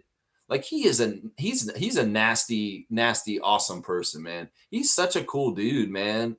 Like seriously, Norman is. I think the persona of Playoff Powell and just who Norman Powell is, and the part of he had in the Raptors history, and also you know he's a champion. He's just a really cool story. You know, in some ways he's not the same as Siakam and Van Vliet, but he is though. So I love that Norman's getting this life too. And man, he's having such a blast in France right now, eating these fancy fruit breakfasts out on the veranda with his guys, and then taking photo shoots of him looking like Neo from the Matrix with the glasses and the long trench coat and the cane. Man, the dude looks stylish. He looks like a badass. Let's just put it that way. He's also saying happy birthday to his big sister today. And he's also putting Fred on blast. Of course, Freddie had his Fred VanVleet Foundation events this past weekend where he raises money for charities that he likes to support. And, well, Freddie had his event this weekend, and he took some really classy, nice black and white pictures. There was some gambling. There's a roulette table, blackjack table. And, Fred, you're just a badass, man. And Norman is your brother, and you guys love each other. And I love seeing the cross-team support between the former Raptors, Norman Powell, and Fred VanVleet. It's just beautiful, man. It's just beautiful. That friendship's forever right there. That's right. Yeah, Norm is having a great time over in Paris, man. The view is awesome. The food is great. And the grind is still there too. He's grinding while he's there too. But man, check out these pictures Norman's taking, man. Like, tell me how cool he looks. Seriously, he's got these glasses on. He just looks like a movie star. Honestly, he looks like an actor. He looks like he should be starring in a buddy movie with Vin Diesel, and it's like Fast and the Furious 28 or something like that. Norman Powell joins Fast and the Furious, and he's got a crazy car. He looks like that right now. These pictures he's been taking, telling you, man. Vin Bagnani has got some. I don't know. He's got a glass of. Is that piss or champagne? I don't know. I don't know what's going on with Vin Bagnani. Instagram is a little weird. Lloyd is very much celebrating the win by the Oklahoma City Thunder. He's saying one more, and then they'll be champions. And why not? Lloyd will be very, very, very happy because the Thunder are his team, and they are one win away from winning a championship. So he's all about that. Eric Smith is putting on blast SGA, the MVP from Canada, and how many autographs he signed for fans before game 2. And they counted them. He said, I don't know. How many did he do? And it says that he signed 200. Oh, wow. How many did he sign? Holy crap. He has no clue how many he signed. 429 is how many autographs he ended up signing before game 2. He even signed some kid's forehead right at the end. He said, that's insane. It didn't feel like that much. He signed 429 autographs, SGA. Jared Roden got his hair twisted up. Looks nice. Looks really, really clean.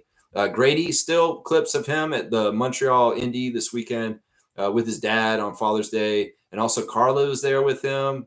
And Adidas was doing all special kinds of stuff with him, like pop-ups and advertising with him because he's representing Adidas. So, yeah, Grady having a great weekend in Montreal with his family and his girlfriend. He's got a little tiny shoe on his hand. Orlando Robinson is working out at where? Wait a second. That looks like – no, that's not what it is. I thought that was OVO for a second. It looked like he was at OVO, but he's not. It looks like he's at UNLV maybe. Wubbs is with the short hair wearing the Jordan shirt. He's put in the work. The sweat equity is coming from Jacoby Walter this offseason, and the work is being put in. I'm telling you, I have a feeling about Walter, guys. I have a feeling about Walter for next season that this guy's not messing around with his life. And he's going to be coming back with a vengeance next season after the offseason work. I'm telling you, I can feel it. Coach Andrew Jones is saying that he wants you to vote for his daughter Ava's coach, Alana Josenaz. And she's the Oakville coach for the team that they're out in. So, yeah, they want you to vote for the coach. So, coach, vote for Ava's coach. Is what's going on. There's Ava. She's smiling big. She's really putting in that work this offseason. Seriously, some of the highlights I've seen of Coach Andrew Jones's daughter playing, I think she's got a future because she's got some moves, man. I'm not going to lie. She can do some crossovers and shake some defenders already at her age and her size. She's got some skills already in her, and she's a child. I'm telling you right now, it's very impressive. Let's see. The Raptors are putting on blast the championship parade from 6 years ago today. And that's exactly what you got to do on a day like today. Celebrate an anniversary of a happy moment when the Raptors fans came out in full effect and showed the pure volume of support and love for the Toronto Raptors in the city of Toronto. And yeah, I don't remember a championship parade that was that size. Seriously, I don't. Scotty Barnes with some words of wisdom on his Instagram from yesterday, guys. And I don't know if he heard us talking with Amit about young people and stuff, but this is what Scotty's saying right here.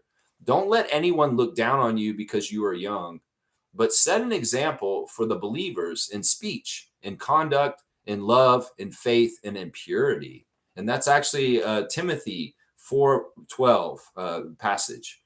That's an amazing statement. In some ways, it makes so much sense with how Scott has carried himself as a young man since he's joined the NBA.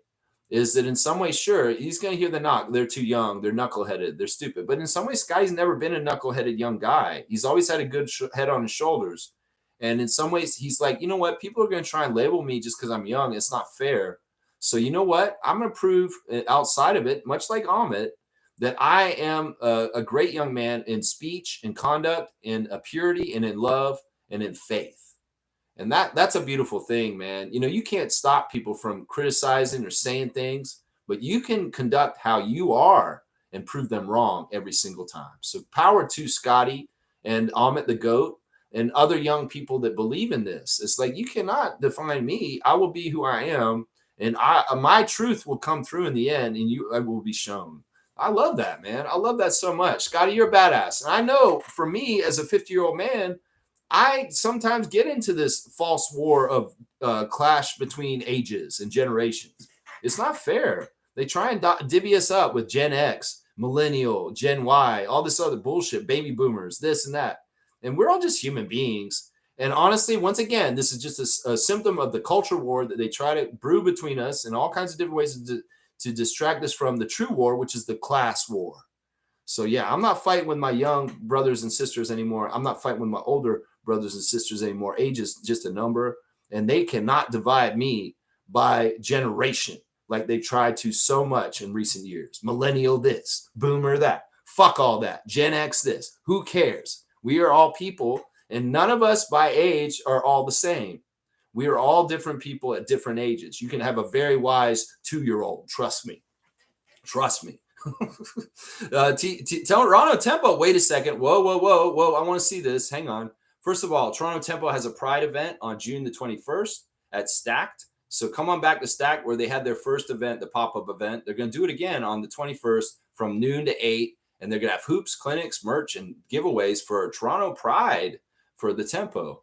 Very, very cool. And also, it looks like they posted something about mascots.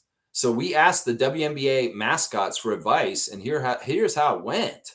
So they're trying to figure out their mascot. Will it be a Canada Goose? I don't know. Maybe not. Probably not. Shamshay is on the court somewhere. He's hanging out with some friends. I'm not sure exactly where he is, but he feels like he's blessed. And you are blessed, Ulrich, because you got drafted to the Raptors. You could have got drafted to some very bad team, and they wouldn't know how to handle it. Jamal Shed has got a season to be told in frames. He's going over the season for the Houston Cougars, of course, his alma mater, which he loves so dearly. And there he is putting on blast Prime water. He's a spokesperson for Prime and their drinks, and also for he's doing a little bit of endorsements here. It's kind of funny, man. He's got the drink Prime water, and then he's got it looks like they're the Cliff Bars. He's got Cliff Bars too. He's putting on blast Cliff Bars, so he's getting money from Cliff Bar. So Jamal's definitely getting some advertising bags right now. So he's just holding up items, and it's like, yeah, here, look at this item, and maybe he's getting a kickback. Azuna Fresh. I don't know what that is. He's got the Raptors shorts on, and then there's one more thing that Jamal's posted here. He's saying that people with sisters are more likely to be happy and optimistic. There you go. And he's putting on blast his sister Autumn, one of his favorite people ever. There you go. The Instagram stories for today. Scotty with some words of wisdom today about young people and judging them. And I think he's right on point. And you know what? Listen, I always say this over and over again. You know, spending the time with Scotty on the Twitch, where I met a lot of y'all, people like Amit and Fiercey, you know, he taught me stuff as an older person all the time. And that's the thing. You as an older person, you can't just think, oh, I know everything. Nobody can teach me anything that's younger than me. That's bullshit. Because young people teach me stuff all the time. And Scotty Barnes has been one of the best leaders and role models for me as a person that's over twice his age. Seriously, there's a lot of wisdom that Scott has that I need in my life. And I appreciate him being outspoken and saying stuff like what he said about being young and that whole sentiment that he just said. Thank you, Scott. I learned from you. For as wise as I am, you are wise as well. And I appreciate you, man. That's right. There you go. Boom goes the dynamite. Boom goes the dynamite. Yeah, there we go. Let's see. Amit's saying, thank God Global Jam is in August this year. Yeah, the last two are in early July. Suggs didn't get the same hair genetics. Okay, that's shots fired, but I like it. So Amit's going to get a dunk. He shot fires on Jalen Suggs. He didn't get the same hair gene. Man, that is rough, Amit. That's very rough. 33 on the dunk chart for Amit. That was very rough with Suggs there. Very rough with him, man. Jeez. Most saying W stream, W vibes, go Raptors for life, Raptor Freak Crew, strong forever. Keep at it, Lex. I will. I promise you, Mo. I promise you, and I appreciate you for helping me and being such a support. Yeah, I got about 15 minutes. I'm going to try and finish it in 2 hours. Seymour saying, Suggs looks like he needs to be drug tested sometimes. I swear, he was wired when he played us. All he was missing was foam coming out of his mouth. He's just an amped up guy. He's intense. Let's just put it that way. It's just intense. I mean, it's going to be interesting to see him playing with Bane. They're kind of a similar sized player, and they're very defensive kind of oriented players. And they're both kind of like that kind of player on defense, intense and very energetic. They could be a menace, the two of them together. We'll have to see. Or maybe they're too duplicitous. We'll have to see. Wayne saying Mexico does not have a basketball culture. Expansion there would be bust. I don't think that's true, man. Canada always had a basketball culture. It was mostly black, but present. Mexicans don't play basketball. I don't think this is true, Wayne. I think that this, in some ways, you might be falling into some stereotypes. The very first Mexican player in the NBA was Jose Ortiz, and he played in the 80s, and he was on the Jazz, and he was actually pretty good. There's been some players from down there. You'd be surprised. Edward or Nahara, who used to play for the Dallas Mavericks with Dirk and Steve Nash, was Mexican. So this is not factually right. And the other thing that we got to remember is Mexico City is not what you think Mexico is. Mexico City is like Montreal. It's a very metropolitan city that's very modern and has very, very interesting parts to it that are very, very wealthy. And the infrastructure, there's a lot of people in Mexico City, and sure, there are poor people in Mexico City, but it's not what you think. It's a real huge city that has a lot of economics, and it would be very smart of Adam Silver to put the NBA in there. Now, we know the G League team is there already. There's a team called the Capitans that plays in Mexico City already, and it's getting good numbers. That's their test market for this. So the G League team is doing well. The market is reacting, and it is something that Mexican people are coming to support. So in some ways, what you're saying is not true. They're ready for a market there. And Adam Silver wouldn't put them on the list if it was a bust or a dead end. They may have a better market for the NBA than Montreal. Let's just put it that way. It's a much bigger city, and there's a lot of revenue to be derived from Mexico City. So don't believe this. Seriously, I've had Mexican roommates in the last 5 years that love basketball. Absolutely love basketball. They would sit down and watch the Raptors games with me when I lived in Kensington. And they were knowledgeable fans too. So you'd be shocked. You'd be shocked just how much Mexico City's ready for the NBA to be down there. Let's see. Amit's saying, I wonder what prime water tastes like. I don't know. It's probably with electrolytes, and it's kind of got like a salty weirdness to it. It's probably not that far off from Gatorade. I don't know. I don't know exactly. Let's see. Wayne saying Mexico. No, Montreal next. I'm just saying, man, you got to understand Mexico City has been an Olympic city.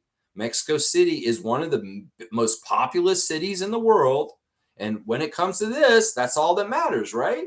Some people have even tried to say, oh, it wouldn't be safe for NBA players to go down there because the drug cartels would kidnap them and hold them for ransom. Once again, some of this is just bullshit that is perpetuated by bigotry and xenophobia to place that on Mexico. In some ways, that's the kind of energy that's saying the protesters in LA are rioters. No, Mexico's a very peaceful country for the most part. There is drug crime around the border, and there is issues with the cartel in certain places, but there's drug gangs and stuff in the United States and Canada also. So in some ways, we tend to paint the picture of what Mexico is, kind of like how some people paint the picture of what Africa is, and we're totally off base, honestly. Some people may have a weird idea what China is right now, and they may be shocked to see what China actually is in China. A lot of people think that Africa is just like not modernized in any kind of way. That's not true. And this is also the case with Mexico City. We've got to remember this. So, yeah. Let's see. Let's see. You're saying Mexicans don't play basketball? That's not true. That's a very cheap game to play. You may not think that they do, but they do. Mexico, basketball is played in every single country around the world. It's easy to set up a hoop and just put a basket through there. I'm telling you, man, you're off on this. Seymour saying Bane already taking shots at Memphis, saying the Magic jersey will be the coolest jersey he's ever put on. Shots fired. That's unnecessary. That's kind of mean. But maybe he's a little hurt by getting traded. I think that's what that energy is. Slug Deezy saying Jaime Vasquez Jr. is Mexican. Yeah, see, that's what I'm saying. We can think that it's this way, but that's not necessarily the truth. I had to open my mind to the whole market too, because I had some of the same concerns and worries. I think that it is a true worry that, like, if you're going to come down there with LeBron James, you better have a very good security detail just in case somebody's going to try and like do something. But listen, these high profile people go to Mexico all the time, like politicians, like Carney and Trump and different people, and they have security details and they're perfectly safe and stuff like that. It just depends on not being at the wrong place at the wrong time. And if you're on the El Paso side of the border and Juarez. And, there's some drug cartel stuff going on there. Yeah, that's not a smart place to be. But you can be in very rich areas of Mexico City and you're completely safe. And there's no issues. Very good police and very good security. So we can't fall in stereotypes about places just because there's years and years of American stereotypes built up through xenophobia and trying to put down other places to make themselves look better. A lot of the rhetoric about Mexico that comes from the United States is absolute horseshit. And you should believe that because basically the United States stole a big chunk of Mexico and made it a part of their country. So they have all the reason in the world to downgrade and downplay Mexico, much like they do Canada sometimes. I mean, this is the same energy that renamed the Gulf of Mexico to Gulf of America. Let's remember this. Remember this, yeah. The Seymour saying the Spurs play in Mexico City every year to boost the game down there. This is the other thing. There's a huge Latino community in Texas that supports the Spurs. What was it? We had a Charlotte Hornets fan that used to come in the stream all the time named Angry Mexican. Y'all don't remember him? He was like the Milvester for the Hornets for us. And he'd come in and he'd talk up the Hornets all the time. And it's like, Angry Mexican's back. And he was a Mexican guy who lived in Charlotte, who loved basketball. So let's not get it twisted. Everybody loves basketball. It doesn't matter what race or background you come from. Everybody loves basketball. We cannot be a gatekeeping or anything like that. That's what I'm saying. Let's see. Mark saying Montreal would be an interesting market. Wonder how Quebecers feel about having English-speaking coaches, etc. Yeah, it's interesting how they handle the alliance in the CEBO. Listen, Montreal fans are diehards for sports. They love the Expos. They love the Canadians. They would love to have the NBA. The thing is, all these games the Raptors have played in Montreal in recent years are totally tests to see if it's viable as a market. And I feel like they've done really well. Like these have been sellouts, these Montreal games with the Raptors against the Boston Celtics the last couple of years.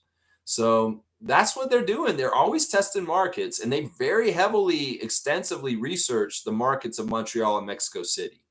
That's why they're on the short list. Seriously, they've figured it out. They figured it out. Seymour's saying they sell out in attendance. Which one? Which one? In the Spurs when they play in Mexico? Yeah, they're going to play more games in Mexico next season. I think they already announced that a couple of teams are going to play regular season games in Mexico this season coming up. Yeah, let's see. Seymour saying, I can't speak or understand French, so I'm not interested in Montreal, but they will have a franchise soon. I think they deserve it. I think that it makes sense out of the big, huge population centers around Canada that, Vancouver's already been tried. It didn't work. As much as Vancouver would like people to come back, I don't see you getting another chance. There's other cities in Canada that deserve a chance, and Montreal's next. I would even argue that Calgary should be after that. If we're going to have each city in Canada try to be able to support NBA team, that I'd say Montreal next is the next place they should try. And if not Montreal, Calgary or Edmonton. Not probably Edmonton, it's too far north, but Calgary before, and outside chance Winnipeg, but probably not Winnipeg. So let's see. Smooth saying Memphis did a good job in moving Bane. The Grizzlies won that trade, in my opinion. The picks are crazy. That's a crazy price. Wayne saying, been to Mexico many times, have never seen anyone playing. I walk around, no locals I have ever seen, just naturally football. Yes. That may be true, that it's more likely that people are more into soccer, but don't sleep on this. Seriously. I'm gonna say that, like, you got to think about the communities of the southern United States, like Phoenix, San Antonio, LA, even the Lakers and the Clippers, and all the Texas teams, Dallas and Houston too. There is huge Latino percentage of their population, of their fan base. That's what I'm saying. So, I mean, it may seem like outwardly that this doesn't make sense, but it does. Because once again, when you have a huge amount of population like Mexico City, there's enough people that are going to be into the NBA to support it. Trust me. And there's enough affluence and people with money that will come and support it also. That's another thing people say, oh, then nobody has any money down there. Nobody be able to support the team. That's bullshit. There's very wealthy Mexican people down there. And they would probably be like, this is a prestige thing. I'm going to the Mexico NBA team's game, and this is a prestige. Like, I'm coming in. and I can afford to come to these tickets. There's going to be people like that down there. There will be. Trevor's saying, I'm watching women's one-day international cricket, third ODI, West Ladies versus South Africa. They're just as good as the men. Okay, you're watching cricket. Okay, interesting. Y'all were watching track and field this weekend. Now you're watching cricket. Very, very cool. Stargate saying, guys, Mexico City has been on the list for expansion teams since David Stern. That's very true. They were on the list when we were on the list originally 30 years ago. That they've been wondering about Mexico City for a long, long time. It's just the proximity and the amount of population. It's easy to fly to Mexico City and add it to the NBA. It's like about how close it is in some ways. It's not super close, but it's way closer than Europe. It's way closer than South America.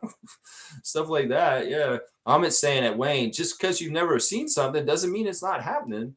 I mean, he may have a good point. Like, I know when I go to new places, I do look for basketball courts too. I don't know why. And I was very happy when I went to Estonia last summer. There's a huge amount of basketball courts all over the place down there in Estonia. They really do play a lot of basketball in Estonia. And it may be very true what he's saying, that like there aren't a whole lot of infrastructure for basketball courts. Well, to change this is infiltrate the market, get a team that's popular, and then boom, all of a sudden you'll see them sprout up like mushrooms over the morning the next day. I'm telling you, this is smart by Silver, because in some ways the growth of basketball in Canada has been good for the company. And well, he should try and expand in Mexico. It's another area that's not that far from the United States. So let's see. Stargate saying Silver has mentioned Mexico City several times in reference to expansion all during his tenure. You think it would even be in consideration if they didn't see the value? Yeah, it's definitely for real. And it's definitely a very realistic thing. And I think that it would make the league look even more interesting and international. Obviously, if 3 countries all of a sudden had teams in the NBA. You know, that's the dream that David Stern wanted when he was alive, is he wanted the NBA to expand internationally and be more and more international feel. And that's the next logical step. They're going to try and do this NBA Europe experiment. I think it's going to fail miserably. I think that's what's going to fail, because there's too much competition with EuroLeague and FIBA stuff for the NBA to go over there and just try and strong arm their way into like basketball entertainment dollar in Europe's markets. That's going to be way harder, because there's going to be kind of people that are kind of like, well, no, we're traditionalists. We want to follow our country's teams, especially with Trump and his bullshit. People are not going to want to support the American product over in Europe. And I really think that Adam Silver is a fool for trying to do anything NBA in the Europe. He has to do this smart, in a very smart way if he is, because he's going to lose money. And I really do get the vibes of XFL Vince McMahon kind of stuff from him going over there.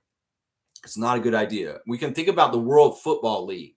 Remember that, with like the Barcelona Dragons and the London Towers and all these other teams? They tried to do football league between the North America and Europe, and it failed miserably. The World Football League. So I see the same thing happening here. He's much smarter to expand into Canada, Mexico here than really get too involved in Europe. He may really lose a lot of money for the NBA doing that. I really do see it. Let's see. Smooth saying, would Toronto let Montreal have a team, though? Maybe revisiting Vancouver would be best. I don't think it's a bad idea for Montreal to have a team. There's a natural rivalry between Toronto and Montreal from the NHL, and that could be really utilized. And that may be part of the attractiveness of adding Montreal, as in particular, is they'll give a natural foil for us again, for us to have a Canadian team that we can be pitted against. And I'm not against that. In some ways, I like the idea of having a second Canadian team, the Raptors having 30 years of experience and history over them, and they being new, and us kind of like pawn with them like a cat with a little mouse. And, I'm okay with that. And especially if it's going to derive more intense kind of fun rivalries between the city of Toronto and Montreal and the sport of basketball, that's all good to me. I don't think you got to worry about them taking part of our market, because in some ways the Raptors are always going to be the team that won the championship when we were the nation's team. And in some ways there'll be a lot of diehard Raptor fans that'll stay in Montreal and stay on our side, even though there's a new expansion team. So I'm not worried about this. We're the Raptors. We won't be any kind of worry about somebody doing this. In fact, we probably want this, because then we'd have another team that's in the same boat as us, facing the same kind of issues of being a Canadian team in the NBA. So I'm fully for it, and I think Montreal would be fantastic. It'd be fantastic. Slug Deezy saying it's too hot in Mexico to play basketball outside. They're probably indoors in the gymnasium. You know, it's just as hot in Florida, in Texas, and California. It's not any hotter. Trust me, it's just as nasty out in Florida. It's just as humid and sweaty and crazy. I know because I used to play in that shit down there. And it was fun. Honestly, I loved really hot days and playing basketball. That's actually the best time to play. You just got to make sure you're hydrating yourself constantly. And when that heat, you actually is a lot of fun to play in really hot weather. You do have to be careful in heat stroke. And it's better if you're playing in shade, not right out in direct sunlight. You know, often we play in gyms with no air conditioning in the heat of the Florida summer. And it could get very hot in there. And well, you just got to get fans, or you just got to make sure you're taking cooling off periods. Of course, it doesn't hurt if you're in your early 20s, like I was at that time. You have boundless energy, and you can get out there and get going. Yeah. Seymour saying Seattle, Vegas, Montreal, Kansas City, Mexico City, top 5. So Kansas City is the other one. Yeah, that's a historic NBA site. The Kansas City had a team. They had a team with they were the Royals, right? No, they weren't Kansas City Royals. They're Kansas City something else. I forget. But yeah, Kansas City was a market for the NBA in the past. So they would be revisiting there. The Knicks too, they might block Montreal. Why would they block Montreal? There's no reason to. There's no reason for them to block Montreal. I mean, James Dolan may vote against it just because he's a dick, but he's been doing that kind of stuff anyway. And his vote won't count because he'll be like the one vote that goes against it. No, if he has a problem with more teams being close to him, well, what about Boston and Philadelphia and the Brooklyn Nets, for Pete's sake? If they can't block the Brooklyn Nets from moving into their own city from New Jersey, how the hell are they going to block Montreal? James Dolan ain't that powerful, man. Seymour saying, put a team in Tijuana and call them the Piranhas. The Tijuana Piranhas? All right, we're going to give you a dunk. That's kind of funny. That's kind of funny, Seymour. The Tijuana Piranhas. Yeah, I don't know. I say stay away from the border and just go to Mexico City. Just go to Mexico City. If you're going to pick a different Mexico City, go to Monterrey. Monterrey. That would be the second choice if you're going to pick a Mexican city down there. Monterrey. That's right, where my good friend Carlos is from. That's right. Let's see. Isaac saying speculation around expansion into Montreal is triggering of past Expos memories. I don't think Adam Silver is serious about Montreal. I think he is. Why would he do the NBA Canada series there like 2 out of the last 3 years? Like he is really looking at that place. And they have been a raucous, amazing crowd for the Montreal games when we've gone there. I think this is actual fire where there's smoke here. That's right. Slug Easy saying Mexico City Conquistadors, laugh out loud. They were, what were they called? They're called the Capitans.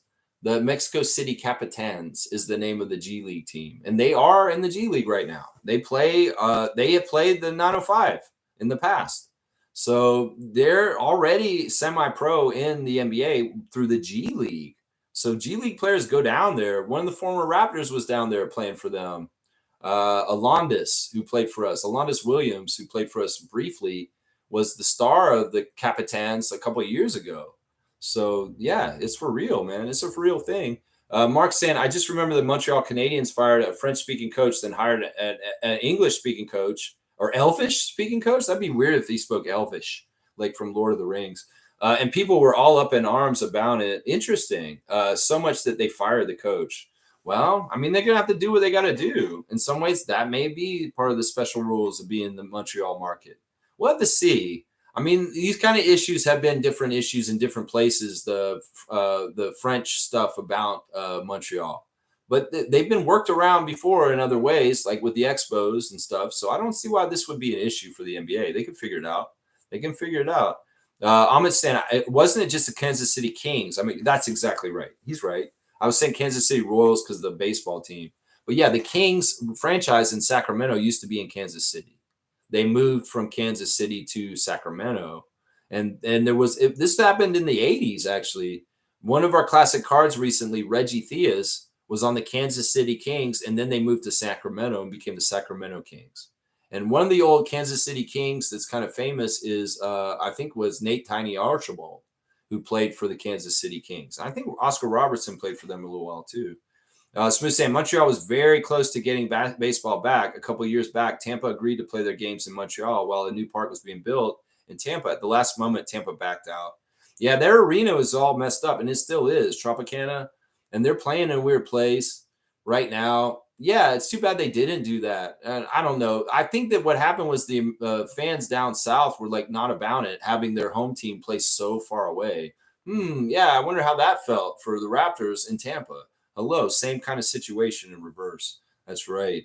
Brian's here. What up, Freak Nation? Dap to Brian. We did our 5th reaction to Game 5 on To The Point Raptor Freak collaboration. Fantastic stuff. Working with Brian. Y'all check it out. It's been uploaded on this channel while we've been on the stream today. And you can watch my reaction with Brian. He reacts to the win for the OKC Thunder last night. And yeah, that's just that. We're going to do the last games. Hopefully we'll have 2. Well, maybe just 1. We'll have to see. Let's see. Kareem saying, why isn't there a jail league? I'm sure it would be so entertaining. There is a jail league. It's just that we don't see it. We don't get to. And we're not allowed to. In some ways, yes, there are jail leagues. There's leagues just like The Longest Yard with Adam Sandler and the original movie with Burt Reynolds for football, where they have extracurriculars for people that are in prison to be in teams and play. And they do sometimes play the guards. That's actually real, where they will actually get to play the guards sometimes. So, yes, there are jail leagues in basketball. It's just that they're not for the public to see because of the privacy of the inmates and who they are. But this shit is in there, and they do have championships and stuff like that, just so you know. There is something as this is. There is, for sure. Mark saying English. Yeah, Elvish would be cool, though. Yeah, I think that's a great misstep. I think it's kind of funny to think about. Like, who's out there just speaking Elvish, like, just as a rebel? There's, like, they come to the coffee shop, and they're ordering their coffee. And I'm sorry, what did you say? It's Elfish. J.R.R. Tolkien. Hello? You don't know it? Who the hell are you then? I don't want to buy my coffee here. I'm out of here. I have to find an Elvish coffee shop where they know where I'm saying is what I'm saying. When they say, bet you all, no expansion to Mexico during Adams' tenure. Not about money. It's culture. Culture supports sports. Yeah, I wish it was like that, but it is about money. This is the only thing that matters in a lot of people's lives today. Sure, you can say it's culture, but you're kidding yourself. Everything's about profit, margins, and expanding and making more money. That is the cancer that capitalism is. And well, don't be surprised that they will go to that market and do it. Exactly. Because seriously, it's about bodies. And there's how many people that live in Mexico City right now? There's probably like 20 million people that live in that city. You don't think they can fill a 20,000 person arena with 20 million people live in that city? That's all it is right there, man. And then think about all the merchandising possibilities. And then think about the possibilities of growing the sport of basketball in the country of Mexico. I'm just saying, man. I'm just saying. Seriously, you know it's all about money. You can say it's about culture. No, Mexican people will play basketball. I'm going to tell you this right now. They don't shun basketball. They will play it. They will play it. They will play it. Let's see. Amit's saying he played for the Kings when they were in the Kansas City Omaha Kings. That's right. Reggie Theus and Tiny Archibald. Oh, Tiny Archibald. Yeah. Yeah, I remember that. I remember that. Cream saying, damn, I need to go to jail to relinquish my football skills. Yeah, that's some really not good life planning. If that's your reasoning, why don't you just go join a league outside of jail? I mean, you could do this without going to jail. This is funny. I mean, this is weird, Kareem. And first of all, I don't think your wife would like this. If this is your plan to recapture your your football career, is that you get incarcerated so you can start playing? No, man, you don't want to do this. 120 for Kareem, even though his idea is very bad. Very, very, very bad. Very, very bad. Amit's saying, will Mark Tatum take over for Silver once he retires? Not a fan of Mark Tatum, to be honest. That's an interesting question. I don't know. I mean, that is usually the way it works is the deputy commissioner takes over the commissioner when they're done. But there's a real outside chance, and I'm going to say this right now, and this is what some people in the NBA want, that Masai Ujiri will be the next commissioner of the NBA. I'm serious. There's a real outside chance that that could happen. One of the things is that they kind of want Masai off of Toronto, and that's a huge, huge opportunity for him if he became the commissioner of the NBA. And Charles Barkley has already said publicly that he thinks that Masai should be the next commissioner of the NBA and that he's pushing for it from inside, from what he can say. He said Masai's such a good person. He knows what he's doing. He'd be the perfect person to take over for Adam Silver after him. So there is a contingency of some NBA old school people that think Ujiri should be the next commissioner of the NBA. And in some ways, it does two things for the NBA. It gets him out of our franchise, which is something they probably do want. And in some ways, they get the excellence of what he does for the whole entire league. Now, would Ujiri want to be the NBA commissioner? That's a whole other question. But his name is in the circle of shortlist for prospective possible people. And you know why? Because he is who he is. And he would do the job very well. Stargate saying culture. If it was about culture, we wouldn't have betting in basketball today. That's right. Yeah, it's horrible. It's horrible for children. It's horrible for the sports. It's going to be a ticking time bomb that's going to blow up in their face at some point.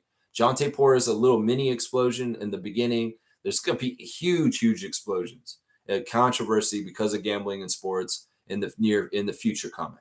And we're going to have to see it blow up in their faces. It's going to happen. Trust me. 210. Wow, I'm already there. Kareem saying that's the only way I would consider losing Masai if he runs the NBA. I've been a fan of Ujiri since his Denver days, and people still talk about him in Denver sports radio. Oh, yeah. He's one of the greatest. And that's why they want him to maybe run the whole thing, is because he is like that. And I don't know, that prestige of being the commissioner of the NBA may be something he would say yes to. Who knows? We'd have to see. I mean, if that road comes to cross, I would not get in the way of this because I know it would be good for the Raptors in some ways, even if we lost him, because it would be probably good for us. And the prestige would be amazing for him. And I don't know, but it may be something he would laugh at if he heard that, oh, I'm being considered for that. Oh, I'd never do that. Raptors Freak, I'd never do that. I love Toronto too much. So who knows? We don't know exactly. But Charles Barkley thinks he should be the next commissioner of the NBA. Charles Barkley does. All right, guys, referees for our WNBA games tonight. Connecticut at Indiana, Ashley Gloss, Jenna Renault, and Blanca Burns. Atlanta and New York, Eric Bruton with Michael Price and Gerda Gatling. Washington at Chicago, Angelica Suffren with Claire Aubrey and Binia Maru. Golden State at Dallas, Kevin Fahey, Angel Kent, Gina Cross. Las Vegas at Minnesota, Fatu Sissoko Stevens, Ryan Sassano, and Jason Alabanza. And Seattle at LA, Maj Forsberg, Amy Bonner, and Kelsey Reynolds. Those are your ref checks for the WNBA action today. Y'all, I went to the keg last night for my mom's birthday, and it was so good. I got a rib steak, which was a 20-ounce steak, and I was trying to be like John Candy on the Great Outdoors with that crazy-ass porterhouse steak that he ate. You know that famous part in that movie where he eats a crazy huge steak. I was trying to be like him last night. I told him, bring me the biggest steak you got. And well, a 20-ounce rib steak was the biggest steak that they got. And it was fantastic. And because of that, I want to put the keg on blast once again as a fantastic Canadian restaurant, straight goods on Canadian goods. If you have something to celebrate, the keg does it right, man. Very professional, very clean restaurant with very high quality food, great service. And honestly, I know it's textbook like, oh, the keg, come on, man, it's a chain. Listen, you know that you're getting something good if you go to the keg. And that's why I say I'll put the keg on blast right now. Go to the keg with no doubts of what you're getting. You're going to get something good. That's right. Raptors Reddit reactions. Let's see. Pascal put together an elite second half and then stopped getting the ball. Yeah, this is something somebody said earlier, that he got them back in the game and then they went away from him. And that is too bad. You know what? Rick Carlisle's got to figure some things out. I think it was smart that he played Tony Bradley after not playing him for a while because he's really big. I didn't realize how big Tony Bradley is, and he's been very helpful in muscling guys like Isaiah Hartenstein around. So that was pretty important substitution that he put in there, man. But yeah, let's see. Somebody on Raptors Reddit is saying Desmond Bane move was right for the Magic, but Kevin Durant trade to the Raptors would be wrong. That's smart. And actually, that's Ryan Wolstad who said that from the Toronto Sun. So yeah, you're right. Yeah, there's some goofy thing with the Raptors fan, like with the troll frog saying Bucks get eliminated from playoffs. Giannis wanting out, rumors in the mid-offseason. Giannis to Toronto hype plus unrealistic trade. Giannis ends up staying on the Bucks. And this is sad face. No, we're not sad about that. We don't give a shit about that. At least real ones do. Breaking news that Will Riley, Canadian, the most prominent Canadian in this draft coming up, has received his invite to come and sit in the green room for the draft next week. So Canadian Will Riley will be at the studio to walk on stage when he gets drafted. That's what I think they're saying there.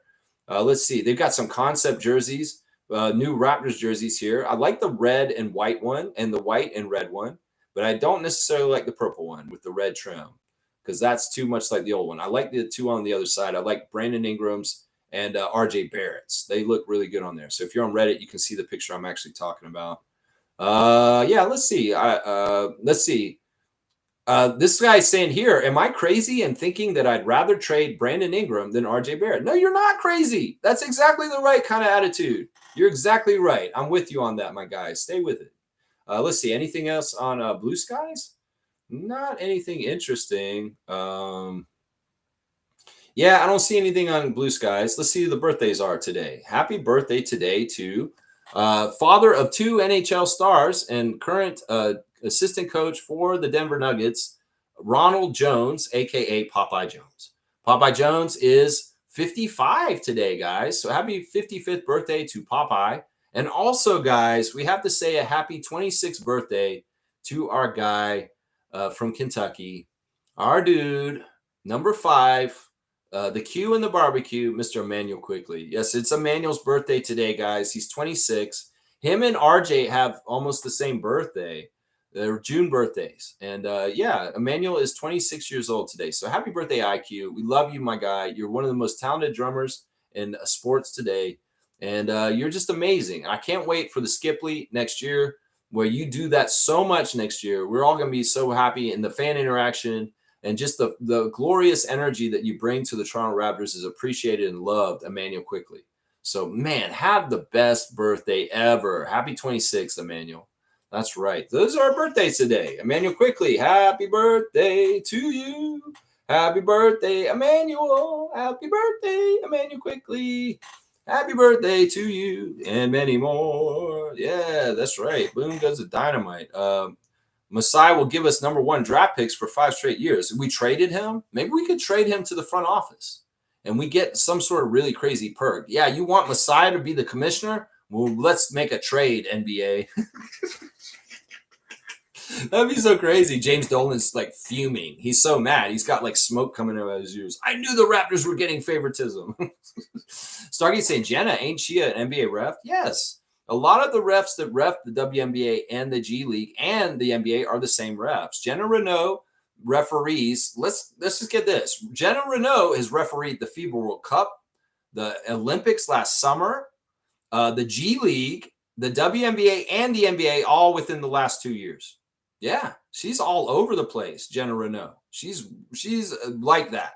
She's just a bit NBA ref right now. She's only ref like a handful of NBA games, but she's on her way to becoming a full-fledged NBA ref. And these are the stair steps to get there. G League, FIBA reffing, and WNBA reffing. That's right. Yeah, it's Kareem saying, and probably force James Dolan to sell their team. That'd be awesome. Masai gets in power. He's like, James, you're out. I'm sorry. You were a horrible person on that Eagles tour.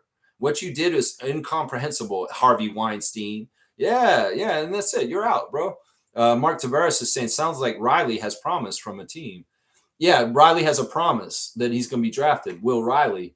Yeah, he's going to get drafted in the first round. He's the best Canadian prospect, maybe the only one for this whole entire draft. It's kind of interesting. We have multiple Canadians coming in usually, but it looks like Will Riley's the only Canadian coming in for this draft.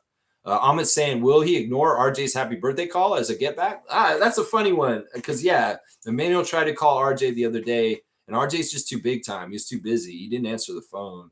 That's a good thing, Emmanuel, you weren't on How Hungry Are You with Serge Ibaka, because if he made you try and call RJ and you had to drink the cricket juice, if he called or not, well, you're drinking that cricket juice because RJ didn't answer like Kyle did for DeMar. So it's like, yeah, I can see this happening, man. I can see that. I don't know. Maybe Emmanuel will do that, or maybe he'll answer it and say, I'm not like you, my guy. I'll actually answer. Brian's here. I'd rather a chimp than Silver to be in charge of the NBA. Wow. Yeah, showing Adam Silver on this broadcast last night in the crowd, I think he's part alien. Seriously, if they're among us, he may be the first person we've got to check out at Area 51. Because he may have some of that alien DNA. Like he's a little bit of a hybrid person with an alien person that's actually already invaded our planet. I don't know. I don't want to start conspiracy theories. But if there's anybody in this planet that is part alien for sure, it's not Wembanyama. It's the commissioner. I swear, he looks like he's part alien or something's going on there. I don't want to make fun of the guy's looks, but I'm serious, man. There's something unearthly about Adam Silver and the way he kind of floats around like a gray. Let's just put it that way. We've seen a lot of the artistry of sightings of aliens around the history of the grays with the eyes and the shape of their heads and the way they are. Well, let's just say maybe Adam is like Spock and he has parents from two different races. That's what I'm saying. He had a human mom and a Vulcan dad. Well, I'm just saying Adam Silver may be half gray, is what I'm saying. Is that crazy? These are the kind of rumors I want to start, guys. No trade rumors. Let's start the rumor that Adam Silver is half alien. How about that? That's a great one right there. You guys think I should get a dunk for that? I don't know. It's not probably right. Amit's saying we get the first overall pick every year from now on for Masai. Sounds worth it. I don't know if he can do that. That may look really bad. Really, really bad. Brian's saying, in Freak Nation, don't forget Lex's birthday, barbecue at my place. Y'all invited. Well, we were wondering if you're accessible for Monique and her needs. Brian, do we have the ability for Monique to come over to your house and not need to go up any stairs or anything like that? Are you going to be doing this in a backyard with a yard and stuff like that? Because we need to make sure it's accessible for our super fan, Monique Lawrence. That's what I want to know. Because in some ways, I'd almost rather do it in a park near your house if you're not accessible for her. Because I do want to include her and make it available for her to participate and be a part of our event. So please answer me, King Brian. Is your place wheelchair accessible so that Monique can come over and be in our party with us? Because this is very important to me, and I want her to be there. So we got to make sure. All right, I guess we got to the end of the chat. I don't know if Brian's going to answer me because he might have fallen back asleep. I know he got up just to come in and say hi for a second. So let's get out of here, y'all. Thanks for watching the stream today. Thanks for playing the trivia. I'll add up all the point totals for the trivia questions, and I'll have the totals on the comments in the stream after we're done. So look for that in probably the next 5-10 minutes. Yeah, Amit, man, it's such a joy to have you back the last 2 days. I'm sorry you missed most of the trivia. I hope you'll go back and watch the beginning of the stream so you can hear the questions and maybe play along still, because it was really good trivia. And in some ways, I wrote some of the trivia with you in mind today. Peace to you, Neil. Always good to see my friend Blackhawk. And all the best to everybody. Have a great Tuesday. Oh, wait, you're right. Holy crap. Slug Deezy is doing Trevor's job right now. I was going to get out of here without doing this.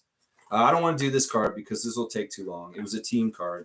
We'll do this one. This will be easy, and this will be fun. Thank you, Slug Deezy. I'm going to give you a dunk for reminding me.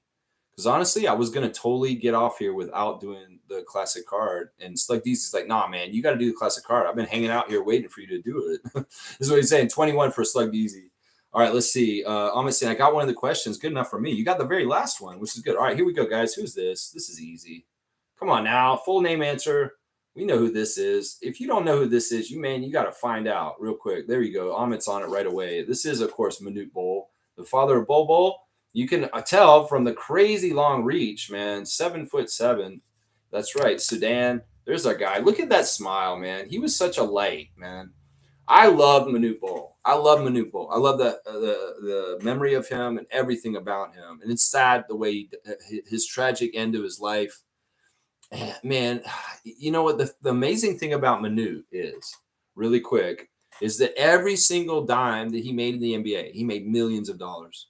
He didn't keep any of it. He sent it all back to his home country of Sudan to try and help everybody there. He was the most giving person and the most amazing person. And it was sad that the American healthcare system fucked him over because he had such bad hospital bills after a drunk cab driver wrecked while he was in the cab and destroyed his body, his very, very long body. And he had a huge hospital bills. And Charles Barkley and other former teammates of his raised a ton of money to pay for the hospital bills because he gave all of his money away back to Sudan. He was a true angel, an amazing player, and honestly, a true NBA legend that people should talk about more. Manute Bol. Honestly, this is a beautiful card too. Look at his first ever. He's on the Sixers though, which is gross, but otherwise, pretty cool stuff. Manute is the one right there. Yeah, and who got it first? It was Amit. That's right. Amit got it first. So Amit, you're back on the classic card for the first time in months, man. We haven't seen you got one of these in a while. It's an easy one though, so I'm only going to give you 100 because it's kind of an easy card. But you know what? He's way before your time, which is very impressive. He lost all his money. He didn't lose it. He gave it away. He gave it away. That's not losing it. His money went towards hospitals and schools for people in Sudan. That's where his money went, man. It went over there. Brian saying totally accessible since it's the backyard. That's what I figured, that you would be in the backyard and, you know, we can come around and yeah, that's all that matters. We want to make sure that everybody can attend. And that's what we're going to do. That's right. All right, cool. Great stuff. We're going to nail the deets exactly for the barbecue, the birthday barbecue for the Virgo party. It's at some point very soon, and we'll get it nailed down so we can really, really hammer home the date and the time for the next RFF hangout, which will be hanging out at Brian's house for a barbecue. We're going to do a barbecue like Barnes, Barrett, and Quickly. That's right. Happy birthday, Emmanuel. We love you. Y'all, please subscribe, comment, like the channel, and join the channel. You can get access to our Discord or our Facebook group, also run by the super fan Monique Lawrence. Thank you, guys. I love y'all. I'll see y'all tomorrow. Let's go, Emmanuel. Happy birthday, IQ. I hope you have a fantastic, perfect birthday, and you're getting all your workouts in right. I know you are. I know you are. Let's go. Skipley.